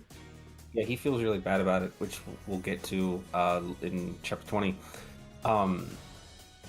And Velvet Remedy won't do it. I don't really know what her problem is. She just isn't willing to confront Little Pip about this. I don't think she wants Pip to yell at her again about stuff like that, like with the hypocritical path, with the pacifism.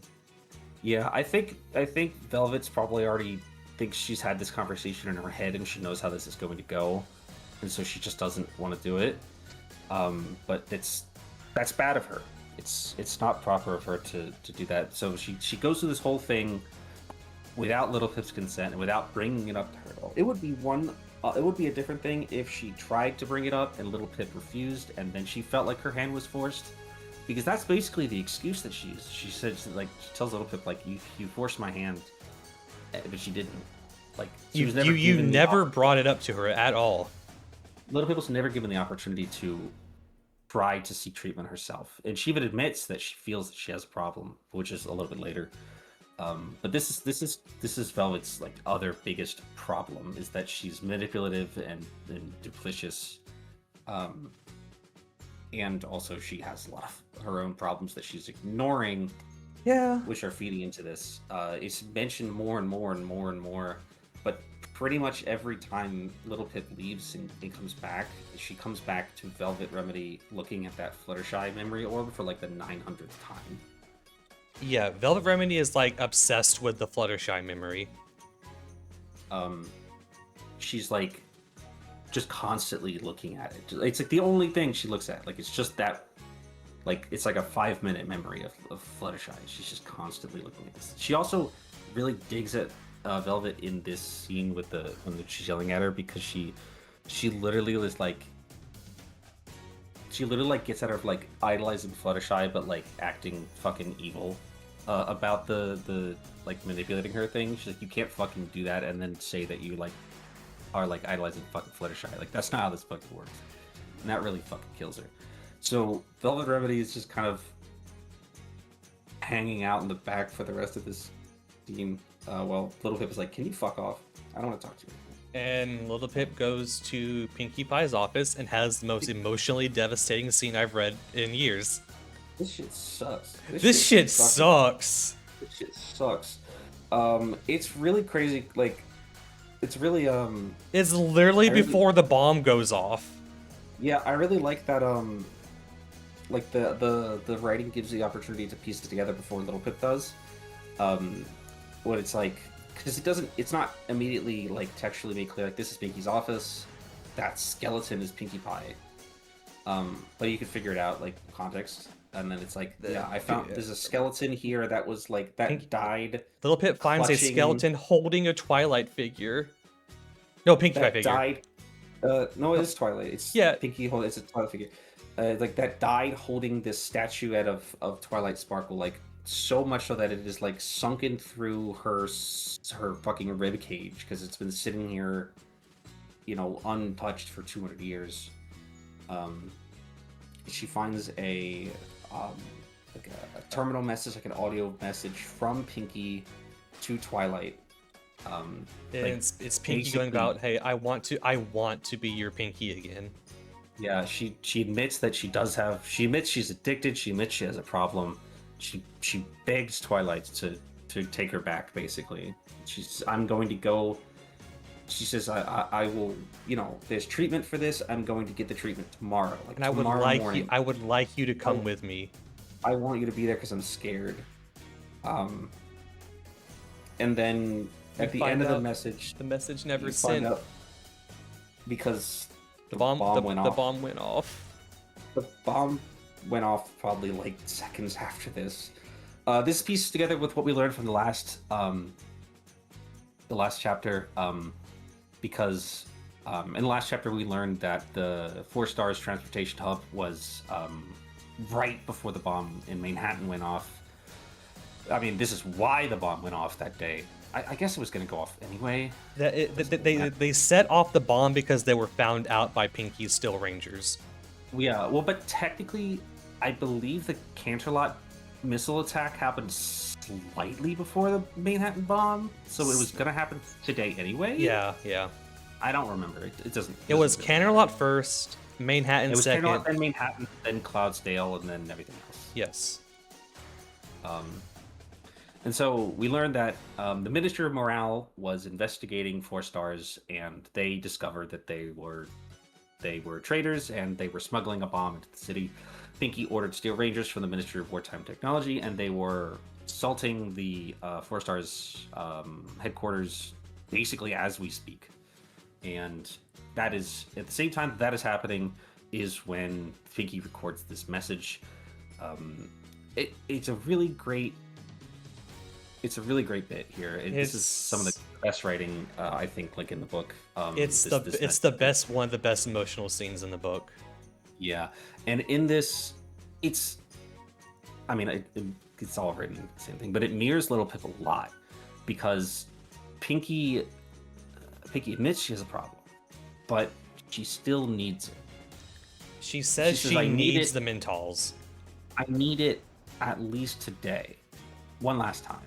I need it today, and if we can get through today, it'll be okay tomorrow. And because she was on the cusp of, not stopping the war, but stopping Manhattan from being fucking nuked, which she fails to do so, unfortunately. But I need it today, and then tomorrow I can get help. And every time Little Pip takes a Mental, she justifies with, "I need it to survive and protect my friends." Yeah, I need this today. And Little Pip unintentionally mirrors this later, after she's again forcibly subjected to treatment, when she confronts Velvet, or when her and Velvet have a confrontation about it. She, again, like, Little Pip berates her for not giving Little Pip the chance to deal with it herself. Velvet retorts, when were you going to do it? And Little Pip basically says, like, tomorrow. I was going to do it tomorrow, or like whatever. And Velvet goes, "Oh, convenient." Yeah, Velvet doesn't believe her. It implies that that's a convenient thing to say, which is a super shitty thing for her to say after everything she's done. But just the Pinky message of she just wants Twilight back. Yeah, and this is the first time that Little Pip entertains the idea that maybe she does have a problem. Maybe I do have a problem seeing how Pinky acts. She's like, because a lot of what she said, Pinky has a part in this where she says, like, I need it to be the best version of myself. If I don't take the party time mentals, people will die. Which is, again, the same way that Little Pip has been justifying her drug use. And like, but again, seeing how badly it affected Pinkie Pie, she's like, well, I'm not that bad yet, but I guess I'll get there at some point, right? Like, she's seeing that, like, this is a problem, but she's not like 100% willing to admit it yet to herself. She's like, I'm still not that bad. Like, I can stop anytime I want. That's like what she says. Lewis says, like, I'm still choosing to take these, but I can choose not to if I want to. But not how that works.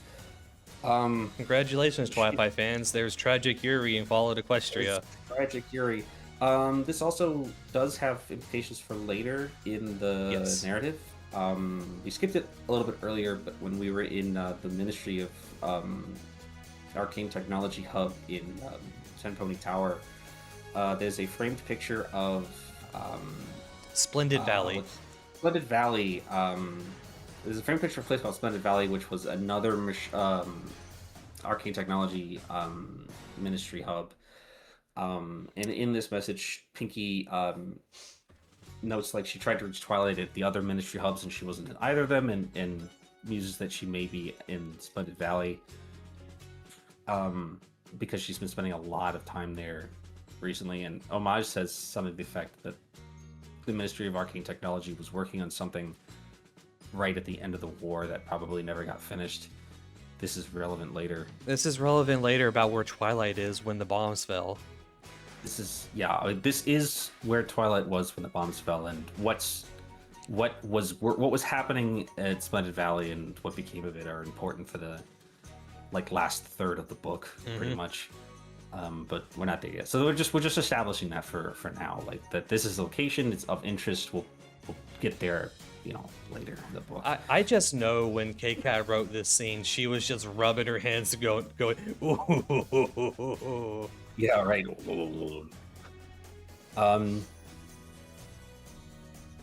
Velvet comes and tries to apologize, and Little Pip tells her to fuck off. Yeah. I mean, yeah, good for Velvet. She did, I did do something wrong. She did try to apologize, good for her, but Little Pip does tell her to fuck off. I don't fucking want to hear it from you right now, which is fair. Don't fucking talk to me. They find what they're looking for, which are the they meet up back together at where the bridge has crashed into the building.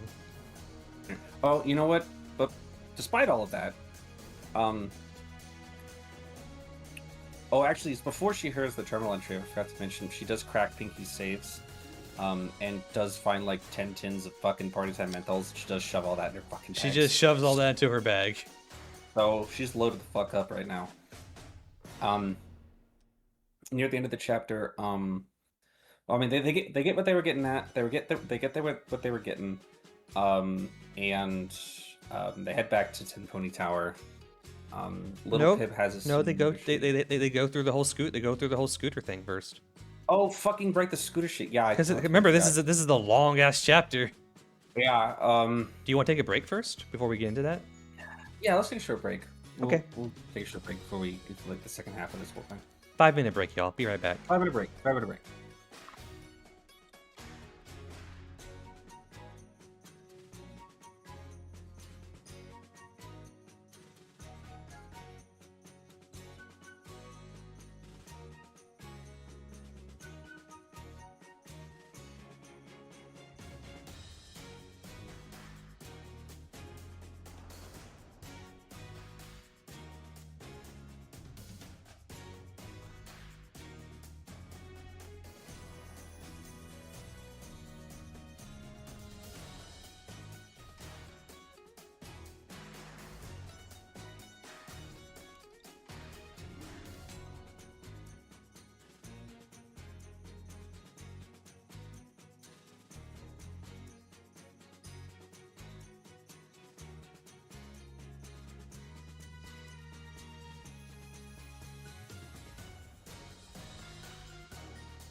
Hello, Wastelanders, I'm back. All right, let's get it. So Let's get this red bracer shit. they make their way across the giant bridge scooter that fell, and they get attacked by not manticores, but these creatures called bloodwings, which are basically rat bats. Yeah, we just made this shit up. This section is just we're just shooting shit. This is just a side quest. This is a side quest. Fucking Little Pip falls off the scooter and crashes into the factory. Is found by Manticore but not eaten. Instead, is brought to a cage where there are dozens of other trapped ponies. The same blue pony they saved earlier. Yeah, she's like, fuck, my bad. My bad. And she's like, no, it's okay. I actually did make it home. And then I got abducted as soon as I got home. As soon as I got home. Oh, well, that sucks. Oh, that's cool. I like that she's like, and the manticores didn't take my guns, so... So I'm just, and there's literally a scene shift where all the manticores are dead. And on fire. And on fire. Yeah. She kills all the manticores and shit. And so she's like, what the fuck is going on here? She's like, we were abducted by a ghoul scientist pony. He's insane. Like downstairs. He's crazy. He's insane. Yeah. I feel so bad for this one-off villain. But this is what happens in a Fallout side quest where you meet the one-off villain and you just kill them and there's nothing else. Yeah, it's like, oh, okay. Yeah, sure. So this guy was trying to, like... Find a cure for mutations. He was trying to find a cure for, like, taint mutation, because apparently manticores... Are immune. Are just the same as they were before the war.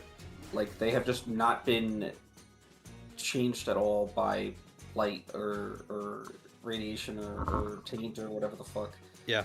And so he's been kidnapping people and experimenting on them, which mostly amounts to horribly mutilating and murdering people. Yeah. Little Pip does something so dumb I don't understand why she did it. Because the scientist had been looking into an orb for inspiration. Yeah, I remember the orb.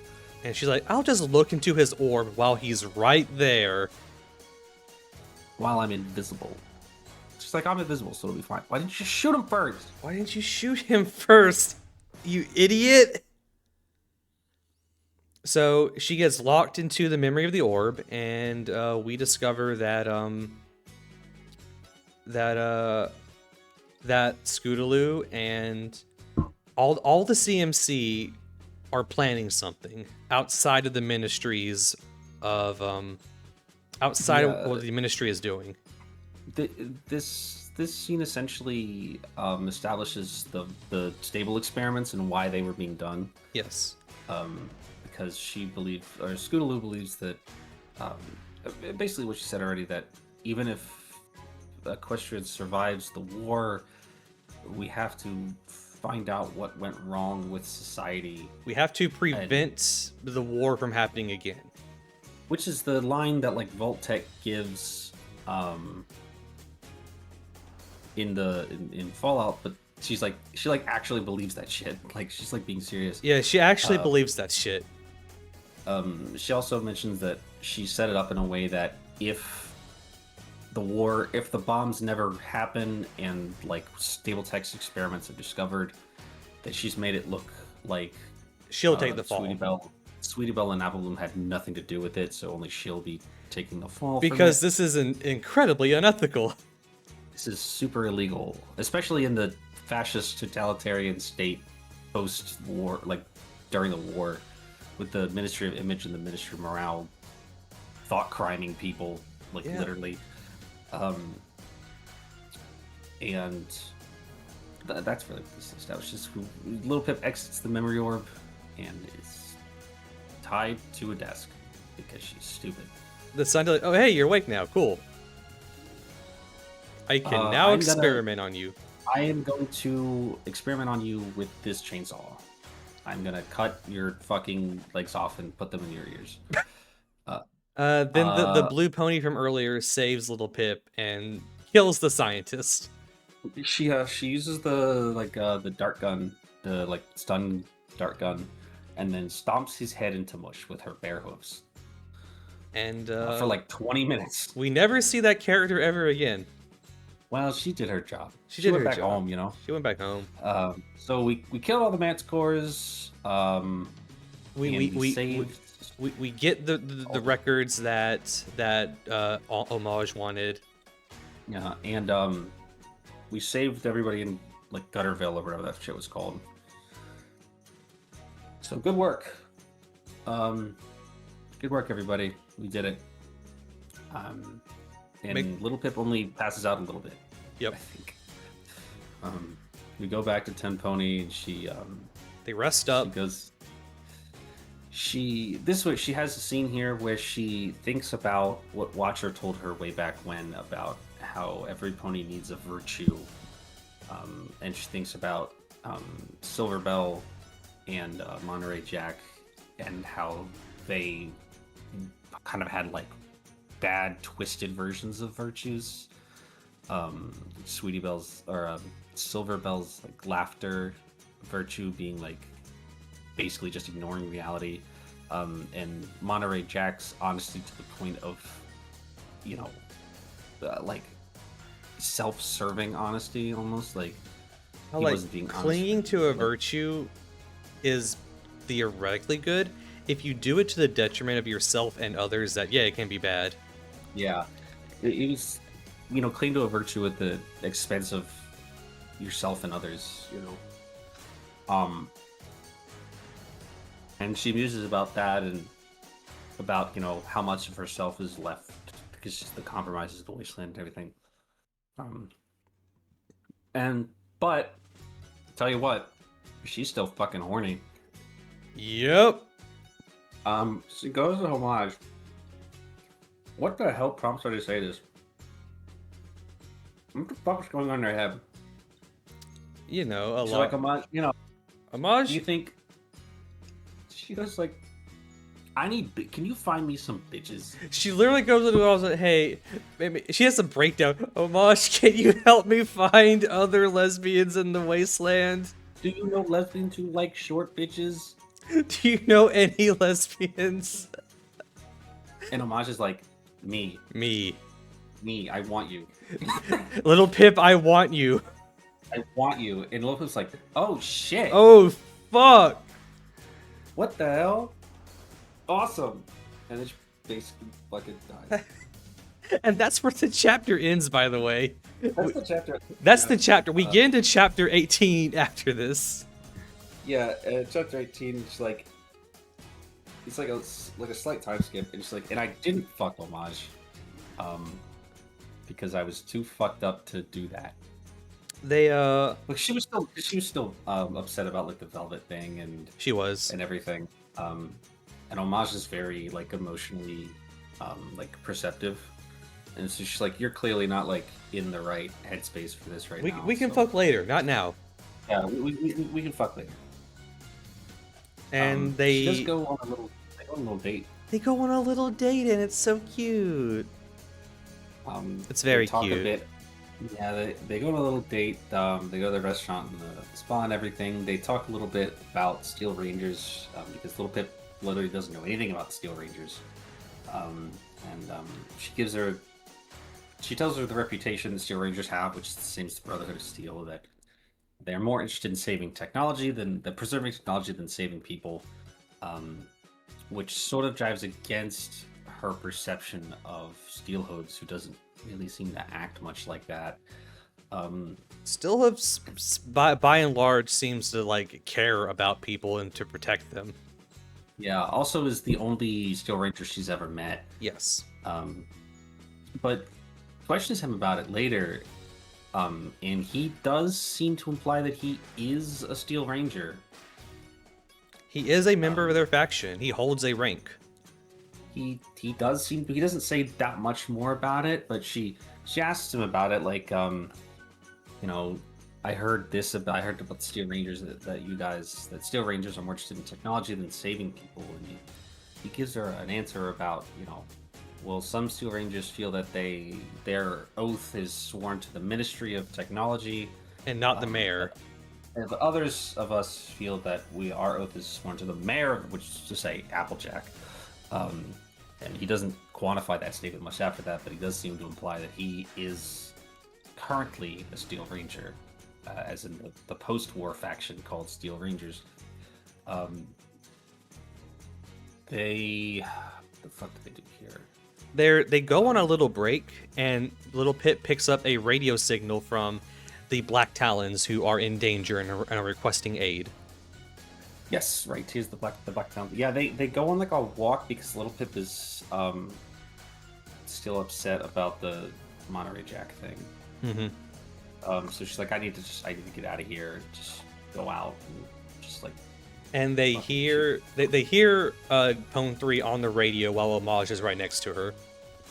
Oh yeah, Homage does say that she does pre-record some stuff and set it to play while she's in public, so that to dissuade anybody from trying to piece together that she is DJ Pone 3. And the Black Talons are under attack by something and are requesting backup. They are under attack by something. They are on the top of a Ministry of Image building, or something like that. They go in to rescue it. This is also a part where Steelhooves kind of questions Little Pip a lot. Like he's like, why will we help them? They killed all those ghouls. Yeah, I feel like he's like, oh, you're helping them because they're ghoul killers, and she's like, I thought we were over this already. She's like, no, I'm helping them because they need help. She says, I actually am just curious to understand how griffins can get trapped on a fucking roof. And we do find out that Steelhooves likes jokes like that. Yeah, he thinks that was funny.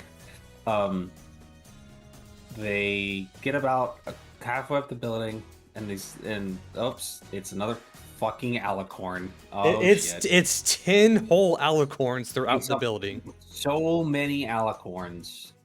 Little Pip tries the memory orb trick again, and the alicorn fucking does not fall for it. We find out they are a hive mind. Yeah, we remember that. Yeah, that isn't gonna work on us again. And she's like, oh, okay. Oh, anyway, Steelhooves, shoot them with your rocket launcher. Okay, well, why don't you fall for this, bitch? Fucking blow her ass up. They fight the fuck shit out of him. They blow up the building. They fall down to like they get radiated to shit. And we find out Steelhooves is fine. Steelhooves finally admits he's a ghoul. He's like, yeah, I'm a ghoul. Because Velvet Remedy's insisting, it's just like, you need this rat away, you're gonna die. And he's like, I'm good. Like, I really don't. Also, he's also wearing power armor. If you're wearing power armor in a heavily irradiated area, you're good.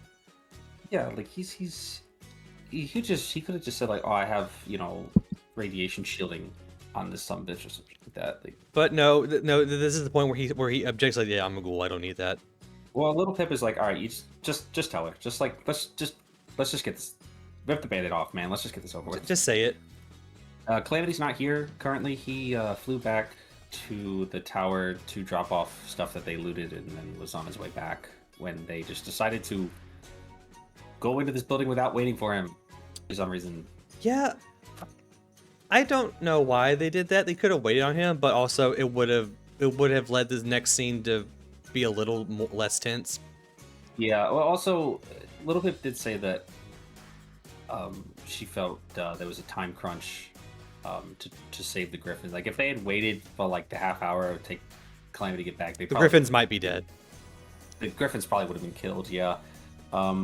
So they get to work. They blow those alicorn shit smooth off. They killed so many fucking alicorns with all manner of items and such and guns. They find a safe, like a big door safe that the alicorns were too stupid to get into. She takes more mentals because like the hardest lock she's ever had come across. They get a Velvet. memory orb. out Velvet of gets that. sad. Velvet sees her do that. She gets sad. They manage to get up to the roof to meet the black-taloned griffins. They find out that the reason they are trapped on the roof is because there are 3 of the alicorns up there with them, projecting some kind of a shield. The alicorns and the griffins, they want a Ministry of Images, what's the word? Like safe codes. Safe codes. Safe codes for a different location ministry, a different Ministry of Image location that allegedly contains a zebra spellbook. Which, with, you know, like, art magics and shit like that. Yeah. And Lil Pip's like, huh, that's weird. Yeah, she's like, okay, well, that's weird. Yeah. Coordinated with the griffins, they kill the remaining alicorns. The griffins had a like high-powered rail rifle. They had like a Gauss cannon. Yeah, they had a Gauss cannon. Yeah. This is the first time we also see like Griffin power armor, more or less. Mm-hmm. There was also a description of Enclave power armor earlier in this chapter. Yes, we see a poster. It is black armor with a spiked tail. It's Enclave power armor. It's Enclave power armor. It's they mention it several times to be distinctly insect looking. With like, which I would say the Enclave armor is a bit bug-eyed compared to normal power armor. Insectoid, yeah. This is the jet black evil power armor of the Enclave, the Pegasus Enclave, which will be relevant sooner or later. I think it's next arc. Also, do you mind entertaining the audience just a little bit? I'll be right back. Oh, sure. I'd love to. Hi, guys. How's it going here in the middle of this podcast? You guys hanging out? You guys chilling? We're almost done. Sort of. We have like 2.5 chapters to go.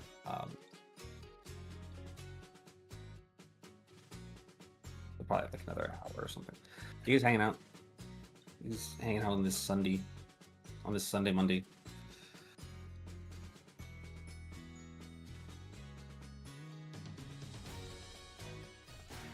Sunday, Monday. You guys reading along? I actually had to read. Like the last time we did this, I listened to the whole thing on the audiobook, the audio drama. But I actually had to read most of it this time because I didn't have enough time to finish it at the pace of the audiobook, because these chapters are so long that it takes like an hour a chapter, and I didn't have like 6 hours of time, just because I had so much other shit to do. So I actually had to read it, which was nice. I had to pull it up on FiM Fiction and read it like a person reads books, which was fun.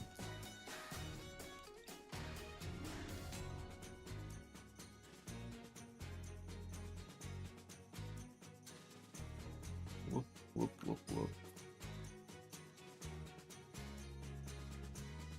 You guys entertained? I actually don't have to say right now. Usually I'm the person who leaves and has to make somebody else entertain the fucking crowd. I don't know how to actually entertain people. I'm not a streamer.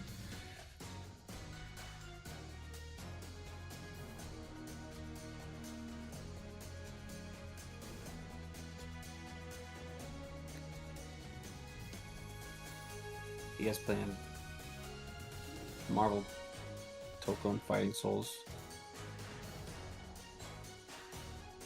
You guys playing Avatar Legends, the fighting game?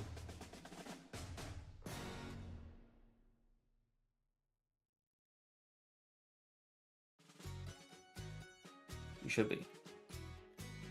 You guys gotta hop on Fallout New Vegas remastered or whatever the fuck, whenever that comes out. That Fallout 3 playthrough I'm doing is probably gonna take so fucking long that we probably can play Fallout New Vegas on fucking remastered shit. I'm back. I'm sorry about that. Alright, we're back. Where the fuck were we on this shit? We just saw the Enclave power armor. Oh yeah, Uncle Power Armor. We see a Griffin Power Armor. They kill the Alicorns. They kill the Alicorns as they're escaping. A couple more show up. Calamity swoops in for the save. And This is a really like cool scene because the Alicorns are chasing them via flight. Yeah, it's cool. Like, yeah, it's a cool flying scene. Calamity's big stupid brain idea is to lead the Alicorns through a parking lot and then shoot all of the carriages so that they Just basically vaporize them. Just nuke the fucking block. And that kills all the Alicorns. Also, we learn in this chapter that similar to ghouls, like steel hooves, Alicorns regenerate when exposed to radiation. So Because radiation they're heals super them. mutants. Because they're super mutants. Radiation heals them the same way it heals ghouls. That's just relevant for us to know. Also, like we said before, Velvet Remedy is starting to actively participate in battles. She has kept Little Pip's combat shotgun, and She gets a was kill on an attacking- Alicorn. She does get a kill on one. Yeah, I guess they don't really talk about it that much because I guess she just doesn't. These aren't people like to her. Like They're monsters. they're monsters. Yeah. The big ass fucking explosion, and the explosion basically fucking knocks everybody out. It irradiates them all to hell. It irradiates the shit out of all of them, and like at the very least, Little Pip passes out for the 800th time. Because it's K-Cat's favorite way to transition to a new scene. Yeah. Well, she transitions to the end of the chapter here. To be fair. Yeah. Yeah. Little Pip wakes up, chapter 19, and when she wakes up, she's like, "Okay, I have a problem." Like because she wakes up like after, like she was on party time mentals. And when she wakes up passed out. after She wakes up. the going down part has happened. Yeah, she wakes up after the crash, and her like first thought literally is like, "Okay, I have a problem. I do have a problem. This is a problem. I have a problem." But not really the time and place to do something about it. I'll do something about it later. Everybody is radiated. One of the griffins broke their wings. Little Pip has a bar of fucking rebar Stuck in her leg. stuck in her leg, which is bad. Velvet Remedy has a concussion, which is bad. So He's fine. with their new memory orb, Little Pip's like, all right, I'll go into the memory and you remove the rebarb. Yeah, she's like, Velvet is like, we gotta get you healed up, and she's like, I can just take a healing potion. She's like, you can't take a healing potion when you have a metal rod sticking out of your leg, stupid. Your skin will grow around the barb, idiot. And she's like, oh yeah. She's like, that's gonna hurt a lot, huh? And Velvet's like, yeah, that's gonna hurt a lot. And Velvet and Twilight's, Little Pip's very genius idea is to put herself in a memory orb, while Velvet is ripping a steel spike out of her leg, so she doesn't feel the pain. I mean, It's a it's a great idea. It works. I mean, it works. Works great. Yeah. I mean, she doesn't feel anything. I mean, she feels fucking pain afterwards, but that's because she had a metal spike ripped out of her leg. Yeah. This is what is this memory about? I don't remember. In this memory, we find out that the Ministry of Morale has been bugging Scootaloo's office. Oh yes. And we also find out that there was an assassination attempt on Applejack. Yes. The Kino Crusaders argue amongst themselves regarding and they think it's someone from another ministry or within the ministry. Yeah, they think one of the other ministries did it, or somebody in Applejack's own ministry, even. Yes. Because there have been a couple of the other members we saw have given the implication that Applejack was not very popular in her own ministry.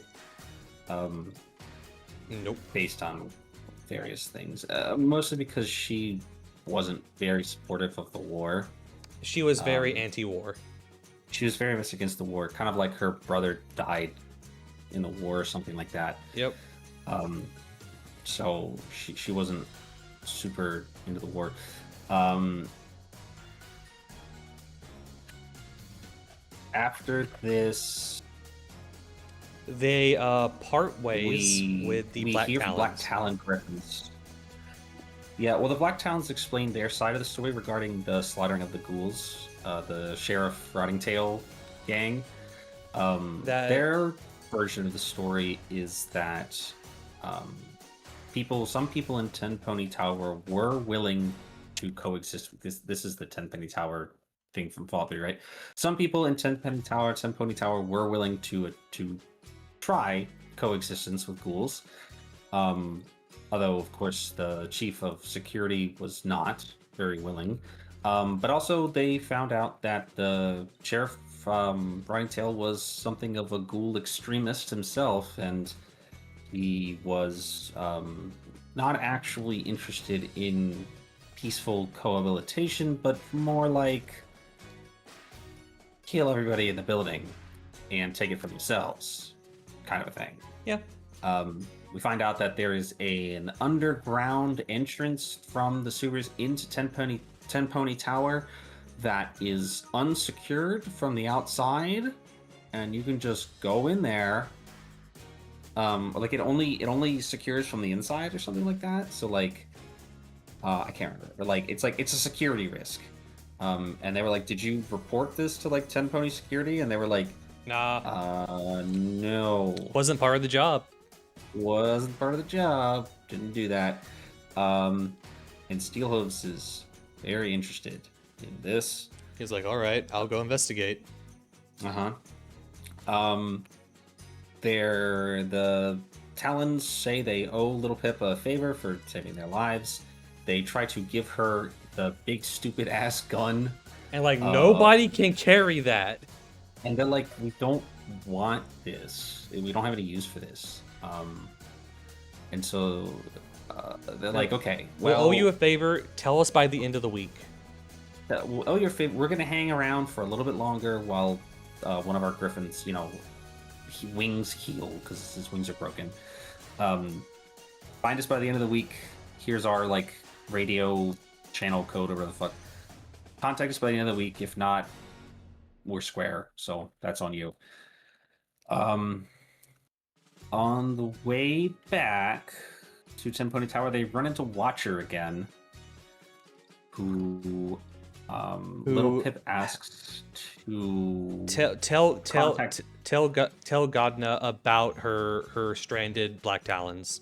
Yeah, who want Watcher to tell Godna where these guys are so that she can come get them and bring them into Shattered Hoof, because last time we checked, Godna was consolidating Talon forces in Shattered Hoof, especially Talons who are currently not under contract, which these guys are not because they just finished their contract. And Watcher asks, I ain't your messenger boy. We have this fucking argument with Watcher again. He's like, I don't really want to do that, and Little Pip's like, I'm fucking telling you to goddamn do it, motherfucker. All right, do something for me then. Yeah, Watcher asks for a favor in return. He wants Little Pip to take, by any means necessary, what is this? It's not a memory orb. It's called a black opal. A black opal, which is like a memory orb, but it's not. It is a memory orb that non-unicorns can use. Right, it's a memory orb that you can. Yeah, it's a memory orb that you can view. With like a helmet or something like that. Yes. And, Watcher wants this. DJ Pone 3 has it. And Little Pip's like, I'll tell you what, I like Homage a lot more than I like you, buddy. So we'll see how that goes. We'll see how it goes. And so we return to Tenpenny Tower once again. As we're returning, the Balefire Phoenix that we saw before makes another appearance. Velvet seems very fascinated by it. It's very cute. As we get to 10 Pony Tower, Little Pip stops and is like, all right, guys, here's the deal. I am going to break Monterey Jack out of prison to prevent his execution. And they're like, okay, why? And then she explains everything about Jack. Yeah, she's like, yeah, she tries to like, she tries to justify this to them, because even Velvet Remedy's like, this guy broke the law. He almost killed you. He almost killed you. Like, he held you at gunpoint, you know? But she's like, he has kids, I feel bad. He has kids, and the kids are going to be kicked out, and this, you know, all this thing, and just... What was her plan after breaking him out, by the way? Her plan was that she was going to use a stealth buck. Yes, she was going to use a stealth buck to get him out of... Like, I don't know what her plan was after that. Like, I guess it was just going to be like, all right, man, nearest town's that way. Good fucking luck, I guess. Well, she probably would have tried to, like, escort him somewhere. Maybe her idea was to to protect him and his kids until they get to someplace else safe. Yeah, you know, whatever the nearest civilized town is, which would probably be like Gutterville or whatever. Gutterville, or they make their way back to Shattered Hoof. Yeah, or something. I mean, better than being dead, right? And all her friends go, yeah, totally, and shaking their head, we'll totally go along with it. Yeah, we're totally gonna go on. This is the second time that she's voiced her desire to do this, and both times, both her friends and Homage said, well, even if you don't get killed by the guards, we will all be banned from 10 Pony Tower forever. And this is one of the safest places in the wasteland. That would be bad because we like it here. It's safe here. Your girlfriend lives here. Hello, like... And Philip was like, I'll figure it out. And Little Pip basically is like... Ignores them. That's tough. That's just how it's gotta be. It's... I have to do this. There's no way around it. Like, this is what my ethics demand this of me. I can't ignore it. Even if it ruins my fucking life, I have no choice. And they go. Lil Pip decides to make a new needle gun because she gave it to the blue pony. Yeah, well, Velvet. That was Velvet's idea for reasons. So Velvet's like, "Hey, Lil Pip, why don't you make a new needler gun? I want one." Yeah. Because her Little Pip's plan involves using the needle gun to stun Monterey Jack and then like dragging him out that way. She's like, okay, well, we need to go and make you a new needle gun before we do anything else. So, all right, they return to 10 Pony Tower. Little Pip is at the workshop doing the thing. Velvet rolls up in with her wagon that she uses to transport supplies and stuff, and Little Pip's like, hey, what's the... Little Pip, can I test out the gun? She's like, yeah, sure. What's the wagon for? And Velvet's like, don't worry about it. Don't worry about it. Fucking shoots her with the stun gun. And Little Pip wakes up a whole day later. Like 2 days later. You're right, 2 days later. And Little Pip's like, what happened? She wakes up strapped to another medical bed, if you can believe it. But she the first thing she nobody says is, "Why do I feel better?" Yeah, she wakes up feeling better. Not party time good, but definitely way better than she has been. And then her second thought is, "Oh my God, why am I strapped to a medical bed?" Then her third thought is, "I'm going to kill Velvet." She finds out. As she has found out so many things, as between bouts of unconsciousness, she overhears Velvet and Calamity talking and discerns from their conversation that she has been, again, forcibly, against her will, brought to Dr. Helping Hopes for addiction treatment. She's very mad about this. She's pissed the fuck off about it. And Len loses consciousness a couple more times around that. She finally wakes up for good. She's greeted by Dr. Helping Hoof, who explains that he explains what's happened. That she has In addition to being treated for her radiation sickness and manticore poisoning, has also been treated for her addiction, and so the physical effects of the addiction are gone. Her withdrawal symptoms are gone. She is back to how she was before. If you checked Little Pip's character screen on the Pip Boy, it would have like 20 debuffs. Yeah, she had like all kinds of fucking debuffs. She was fucking poisoned. She had radiation. She had like severe radiation sickness. Addiction debuffs, shit like that. Yeah, so she's certainly of much better health now, which is why this took like 2 days. He was like, I had to like stabilize your health before I could even like get to the point where I was safely able to like flush your system of the drugs, which is why you're strapped to that table, because if you had woken up in the middle of it and like started pulling tubes out of you, you would fuck yourself really bad. So don't do that. She argues with him about her free will, whatever, and he's like, yes, well, your friend paid me. You certainly do have the free will to leave the clinic and go right back and start smoking crack again if you want, and then your friends will probably drag your ass back in here and we can do this all over again. So maybe you shouldn't do that. Maybe don't do that. He also explains to her, scientifically, medically more so, what the addiction to party time mentals looks like. That what she's been experiencing over the last couple of weeks has been that they are crack. They are magic drugs. Their effects will never wear down like normal drugs. Yeah, the high that you experience on party time mentals is just as potent the first time as the 100th time or the 1000th time. Apparently, they are made from zebra herbs or something like that. They're made from everfree forest herbs. Yeah, and but the consequence is that every time you come down from party time mentals, it gets worse and worse and worse and worse. Which is exactly what she's been experiencing. Is every time that she stops taking the party, like every time it's worn off, she feels like stupider and slower and worse and worse and worse and worse. Which is to the point where Pinkie Pie got, where she felt like she literally couldn't function without them. Which is where Little Pip was headed. And so he's like, if you take that shit again, it's gonna get worse. I would really recommend never taking any drugs ever again, actually. Like any drugs. Like any drugs. And we find out that, your friend told me that you addiction runs in your family. Which is definitely not her.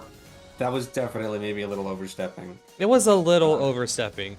She definitely did not need to disclose that to this guy. I mean, he's a doctor, but He's a doctor, yeah.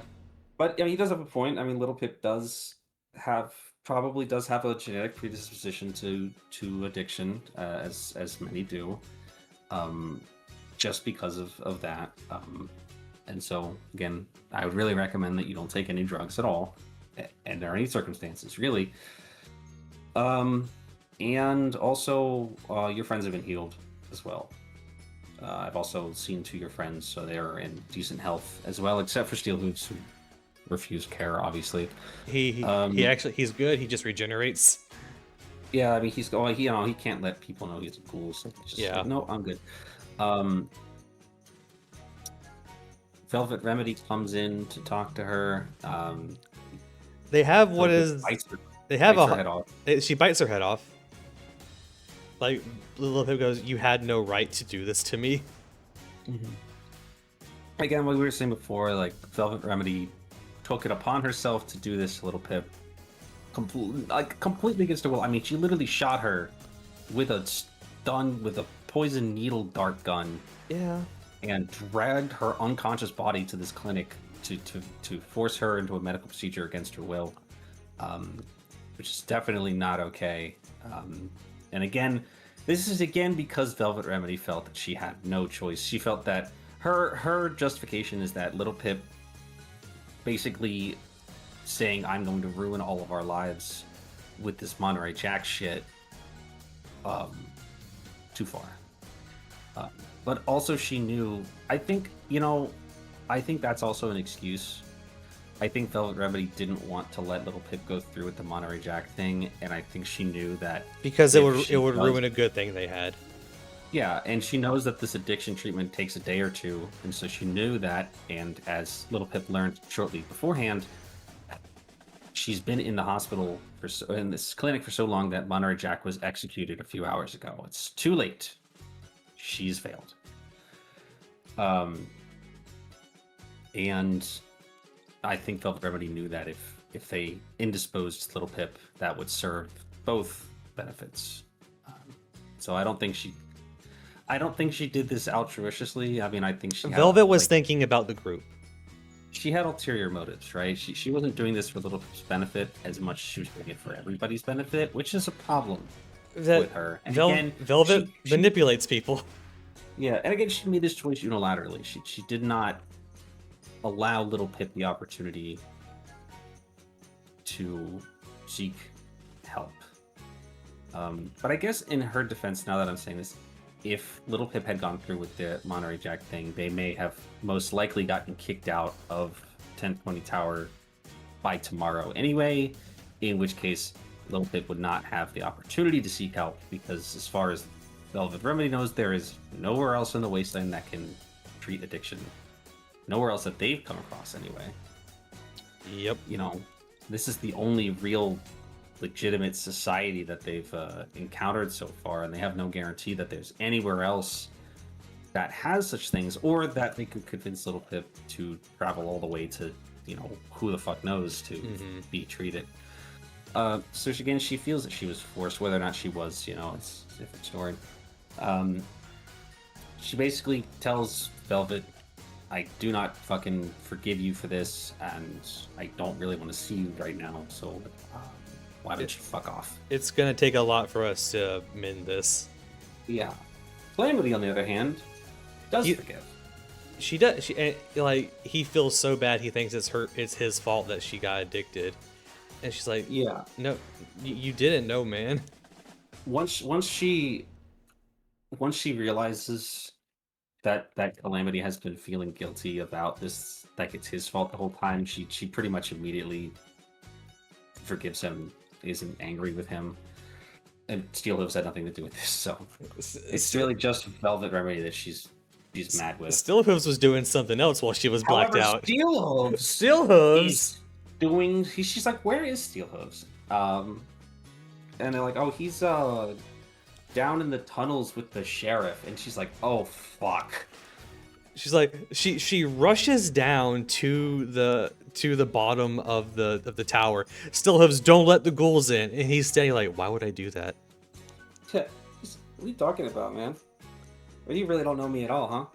I would never do anything like that. I would. He leaves, and Little Pip turns to see through the grate the sheriff being torn apart by zombie ghouls. Yep. And also that Steel Hooves has like permanently sealed the console so that door can never be opened again. This is him basically getting back at the sheriff for what he did to those other ghouls. Yeah. The Blacktowns also did mention that when they went to basically go kill the ghouls, that they only intended to kill the ones that fought back, but all of them fought back, so they ended up having to kill everybody out of basically self-preservation. So he's essentially taking his revenge for, like an entire settlement of ghouls being killed. And then he immediately went to the radio and said that shit was crazy. That was He's like, the sheriff bravely sacrificed himself for your safety. What a fucking crazy guy. We went into the sewers to seal him off, and he said, run, I'll hold them off, Steel Hooves. I'll hold them off, Cody, with unfucking impenetrable magical armor and fucking rockets. I guess he didn't have his guns. He didn't have his guns. Shit, yeah, okay. Well, that makes sense. He said, fucking Steel Hooves is such a funny-ass character, just lying about what happened with the sheriff. Just easy lying. going on the radio and lying. He died a hero's death. He died a was great hero, man. everyone. Your sheriff, He was your sheriff wasn't a shithead. He was a brave soul, and we honor him. Whatever. Anyway, bye. Bye. And that's the end of that, huh? There's one more thing to this chapter. Well, two more things to this chapter. Uh-huh. A lawyer brings in Little Pip. Is like, all right, so here are all the fees that you have to pay because Jack died. But you don't, because we took it out of all of repossessing his stuff. Yeah, he's like, well, this cost this, and this, and this, and this, and she's like, I have to pay for his execution. He's like, no, I'm telling you that he had all this money, but you would normally, because you were the wronged party in his crime, it's all your stuff now. You own everything Jack owns now. Yeah, except his kids. I mean, they can fuck off. Except his kids. We're gonna kick them out. Yeah. And the thing is, Little Pip can't give the property to the kids because she's not a resident of the tower. Yeah, she's not a resident, so she owns property in the tower without residency, which is funny. And she owns the cheese shop, I guess. And Little Pip is like, oh, but she can't run the business because she's not a resident. A resident, so she's just fucking nothing. Yeah. And so she decides to call in her favor with the Talons. Yeah, she calls the Talons back and I need you to protect and escort 3 children back to Shattered Hoof. Yeah, she calls upon them to escort these children to Shattered Hoof. Because that's where she sent Silverbell, at least, I believe. No, she sent Silverbell to New Appaloosa. Oh, she sent to Appaloosa, that's right. Yeah, well, they don't like her anymore, so. And the Talons are like, really? That's like 3 favors. Yeah. But they were like, yeah, okay, well. We'll do it. It's an easy thing to do. We're going there anyway, so. And thus, the problem is solved, more or less. More or less. And I mean, we get to one final scene in chapter 19.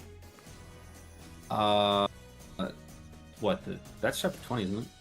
No, it's the end of chapter 19. Oh, which is it? They fucking. No, that's chapter 20. It's 20.5. Is it 20? It's in the middle of 20. It's in the middle of 20. You're correct. Yeah. We move in. Chapter 20 is chapter 20 is Little Pip, flushing all her mentals. Yeah, she gets fucking pissed at all her mentals and starts getting rid of them. Yeah, she flushes all the tins except for one, and she has a moment of weakness with the last one where she is trying not to convince herself that she needs it or that she might need it. Well, what if we're in a situation where we're all gonna die unless I'm the smartest person ever and I need these, and if I don't have these, we're gonna die. And she's fighting herself, trying to get this just to flush this last tin. An homage comes in and does it for her, and helps her find that closure with it, which is nice. It's a really good way to immediately show you the positive impact homage is having on her life, and that homage cares about her. Yeah, homage cares about her, and that she's there to help her, and she hasn't turned her away or get uncomfortable or anything like that. She's there to support her and help her. And then they fuck. Yeah. She cooks dinner for Little Pip and cares for her and gives her a massage. She gives her a Pinkie Pie statuette, which was passed down from Vinyl Scratch to every other DJ Pony, down to herself, which I think she doesn't have a full set yet. I think she's only missing Fluttershy now, right? No, I think she's missing AJ and Fluttershy. She has AJ. She got it from No, you're right. Yeah, she's just missing. She got Brayburns. She has Brayburn. She has AJ, Rarity, Pinkie Pie, Twilight, Pinkie, and She's missing Rainbow Dash and Fluttershy Oh, by she this doesn't point. have. Yeah, she doesn't have Rainbow Dash and Fluttershy. I don't know where you'd even find a Rainbow Dash one. I don't remember. Yeah. So she's missing both of the Pegasi. Yeah. And, and she also shows her the fucking alien blaster. Yes, we get alien lore here. The fucking alien blaster. And Homage explains that zebras have their own lore about space and that how the stars are malevolent. That there are malevolent stars, and it's just a which thing is about, which is a direct quote from Fallout 3's Mothership Zeta, I think. Something like that, yeah. Which is why the transportation company that betrayed Equestria is named 4 Stars, yes. Because the zebra lore is that there are 4 malevolent stars. So it's which is cool as hell, and K-Cat never touches on it ever again. No, it's just like one cool little bit here. It's just like and Little Pip's like, well, that's appropriate since 4 Stars did destroy Equestria. Which I don't think any of the other major Fallout Equestria stories touch on the alien lore. I assume it will be there's probably some bullshit, but not in any of the major ones. No. Unless some really crazy shit happens in Project Horizons that I'm not fucking aware of. I don't know. I mean, who the fuck knows? Who the fuck knows? Maybe someone touches on the 4 stars. And then they fuck. They have sex. They fuck. And Homage fucks the shit out of her. Homage fucks the shit out of her. We're not gonna go into the graphic detail, but it's like, yeah, this is actually Little Pip's first time. Yeah, Little Pip was formerly a virgin. Yes. And Homage fucks the shit out of her for like 4 hours. For like 4 hours straight. Just fucks the shit right out of her. It's insane. And then we move on from that. Little Pip, oh, there's some part of this that we forgot to mention at some point in one of these chapters. The rest of them do meet Homage, and she does reveal herself to Velvet. Like Velvet and Calamity, or maybe just to Velvet. And Velvet records some new music for the broadcast, like her own music, like her old Stable 2 stuff. Little Pip asks Homage about the black orb, the black opal thing. Oh yeah, you can just have that. Yeah, she can just have it. She tells her that she can consider a down payment for another side quest that she wants her to go on, which is for... What does she want for this one? She wants her to repair the towers in Philadelphia. Yes, right. She said, if you're heading to Philadelphia anyway, which, yes, we are still doing that. If you can try to repair the towers so that I can see what's going on in Philadelphia, then I can be a lot more help to you, hopefully. And she agrees to that. She also views the memory inside the black opal. It is from Spike, the magic dragon. Spike, the puffy dragon. Spike looking at Rarity, that's the whole memory. Looking directly at Rarity's fat, juicy ass. Just the whole time. And Little Pip goes, I would have done the same thing. And Little Pip's like, damn. Damn. I like that she doesn't know what Spike is because she can't see him, and she's like, what the fuck is this thing? What the fuck is this thing? It's like he's got hands and shit. The fuck am I? What am I? This is horrible. I hate this. Holy shit. We see more of the Enclave armor being worn by Rainbow Dash. All we really learned from this is that Rarity designed the Enclave's armor, which is interesting. Little Pip arranges to meet Watcher as a sprite bot for the gem, but she says, you know what? Actually, fuck you. I'm not giving you this shit. Well, I will give you this in person. I want to meet you in person because I don't trust you and I don't know who you are, and I'm kind of getting really tired of you manipulating me and like doing that thing you do when anytime I start asking personal questions, you pretend like your signal got cut off and you turn the monitor off. I'm really sick of that shit. I don't want you to do this shit. And Watcher's like, yeah, Watcher okay, come meet me. Watcher agrees and sends her the coordinates to her pit buck of where they can find him. After this is a nice little thing that KCAT added. That that Stillhooves comments, Watcher finds ponies and sets them on a path. Yeah, Watcher. This is KCAT. Stillhooves- This is KCAT. Like, hey, if you want your OCs in my fantasy world, you can just do that now. Oh yeah, I don't think anybody ever does it like that though. Yeah. I don't think none of the major ones do at least. Yeah. Steelhoof says he is familiar with Watcher, although he doesn't. He claims he doesn't know who he is. Like, when you live as long as we do, we tend to be aware of each other. Yeah, but he claims he doesn't know who Watcher is. But Watcher certainly knows who Steelhooves is, or at least they've heard of each other. I don't think Watcher knows I don't think Watcher knows that he's Apple Snack. Or maybe he did. I don't know. I can't remember. They get the Sky Bandit working. They get the Sky Bandit working because part of the payment for the last job they did for Homage was a flux capacitor for the Sky Bandit. Calamity is able to get that sumbitch working, and now we have transport, which means we don't have to take 2 weeks to walk somewhere anymore. They have their fast travel tool. We have our car mechanic from Fallout 2. This is also the part where that Phoenix, the Balefire Phoenix, joins the party officially. Velvet has tamed it, I suppose.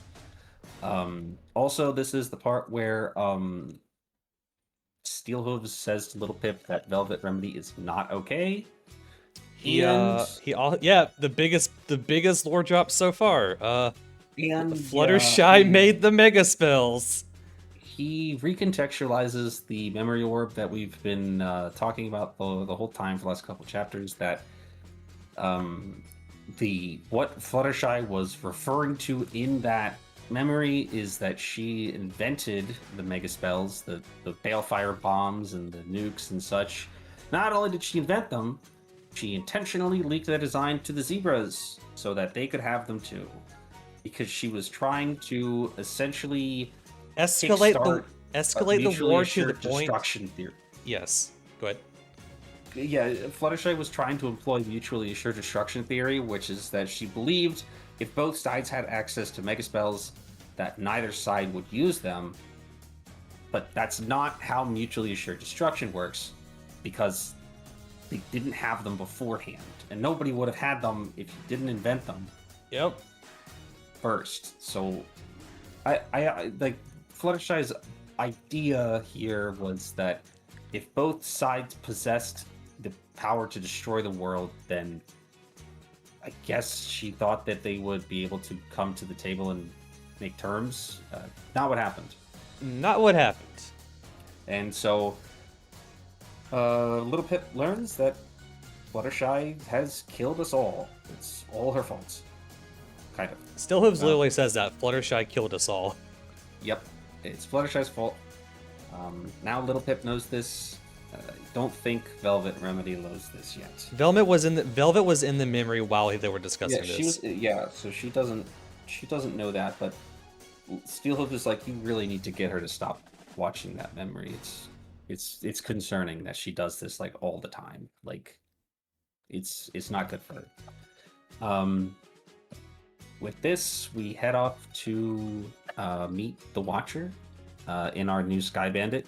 Up past the clouds on a mountaintop. Up past the clouds, Calamity does warn them that it is dangerous to go above the clouds, but they're far enough away from any cities that hopefully shouldn't be a problem. Because the Enclave keeps eyes on any major cities. Yeah, and also it's dark. It's nighttime right now. Yes. They go into they go up to the mountain. Little Pip's Pickbuck says that they're on Dragon Mountain, and they're like, "Well, what? just because." She's like, this might have been a dragon's lair 200 years ago. That doesn't mean that there's still a dragon in there. And then the dragon shows up. The dragon shows up. He's like, hey, it's me, Spike. Hey, it's me, Spike. It's me, Spike the dragon. It's me, Spike the dragon. Hey, what's up? That's right, Watcher. It was Spike the whole time. Hey, what's If up? that wasn't super obvious,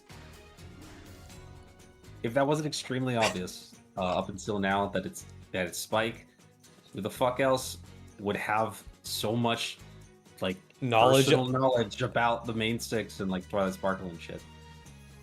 you know, Who the fuck else? who the fuck else? And I we guess did. it could have been. I mean, it could have been like Celestia. It could have been one of does Fallout Equestria go into what happened with the Alicorns? Oh, they died. Oh, yeah, they both fucking died when the Bellfire bombs dropped. They don't ever like say it like that's what people believe. Yes.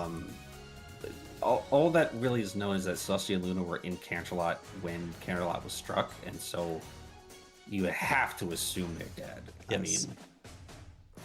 I mean, but they never like. There's never like a direct confirmation of what happens to them. At least not in this story. Like we see, I mean, we literally see Pinky's skeleton. Like that, they don't like see Celestia and Luna's dead bodies or some shit like that. But I mean, they never appear or anything like that. Or Homage does say in this chapter that like Celestia and Luna are treated like gods now, basically. Like, I mean, they are kind of were, but like They were, but now they are. they're treated like, you know, like they're like treated like objects of worship now. Yes, rather than their rulers. Yeah, like the common religious or whatever is that when Celestia and Luna's physical bodies were killed, they, you know, ascended to gods or whatever the fuck. Which is why their names are used as like expletives and shit like that. Homage does mention an interesting thing that like apparently even ponies and stables also adapted this, and she calls it almost like a divergent evolution. Or like parallel evolution, that even ponies who were cut off from outside society, like Stable 2, still also came to view Celestia and Luna as goddesses. Like everyone seems to have come to that conclusion. It's like, a bit of fun world building stuff. Yeah, it's interesting. And that is where chapter 20 ends. We are revealed that Watcher is Spike. I am very excited for the next arc. The Philadelphia arc's really good. Our next arc will be the Philadelphia stuff, and I believe we start getting into Enclave stuff as well. We get into Enclave stuff and a little bit of Red Eye. This is after this. Yeah. This is the next. I'll have to find out like where we're going next with this. We'll read through. Yeah, I mean this will be like after season 4 anyway. Yeah.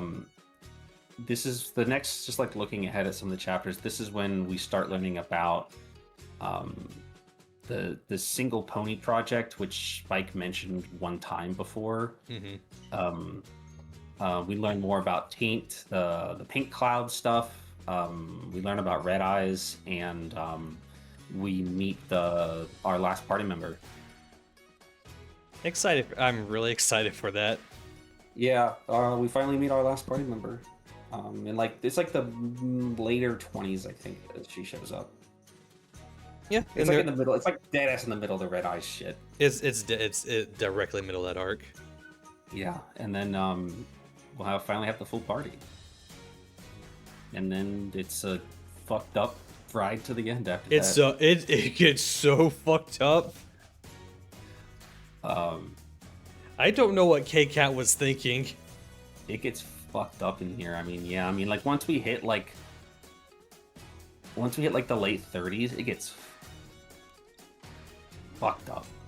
It gets fucking crazy out here. Like it gets crazy in the story, and then like the memory orbs and the flashbacks and shit that we get are fucked up. Yeah, you know how it is. Yeah. I had fun. I hope you did. I did. I had a good time reading this. So, I'm happy to do so. For the next episode, are you good 2 weeks from now? I think I should be. Okay. Do you want to do Equestria Girls, or do you want to do the comics?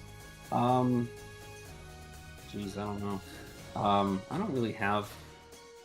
I guess let's just do the comics. I don't know where the fuck I'm supposed to read that though. Now with all the legal comic sources all fucking dead. I have them in PDF form. I could just upload Oh them yeah, to Google Drive and send you the link. yeah. That'll work. That'll work just fine. We'll Yeah, do it. I guess we do the comics, and then we'll end off with Equestria Girls. That seems like the easiest way to ease back into the show. I think so too. Yeah, so we'll do the comics next week. So that's Let's see. Let me see how many issues. Let's see. Where is it? Main series. I didn't write. You want to do issues 1 through 10?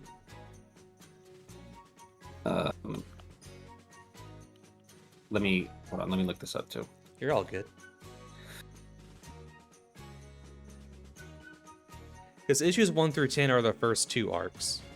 Yeah, I think that's. I feel like that's what we decided to do, and then I think we wanted to do a couple of the micro series stuff too, because those are super small. Totally. Yeah, so we'll let's see.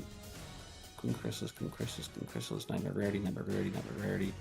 Yeah, that's the first 10 issues is the first 3 arcs, which is to say the first 2 major arcs, and then the big Macintosh 2-parter, which is fun. And because that essentially constitutes 3 episodes of the show. And then we can do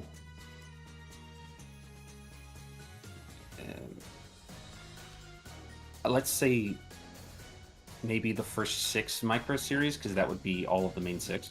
Totally. I'm down for that. So that's 16 issues. That's not a lot. That ain't bad.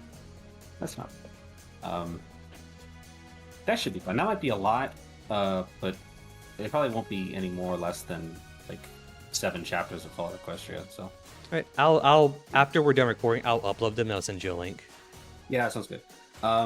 So for those of you at home, we'll say it again, like places where we make announcements. But if you're interested in reading along, next episode's bonus episode will be the first 10 issues of the IDW My Little Pony comic, and the first 6 issues of the IDW micro series My Little Pony comic.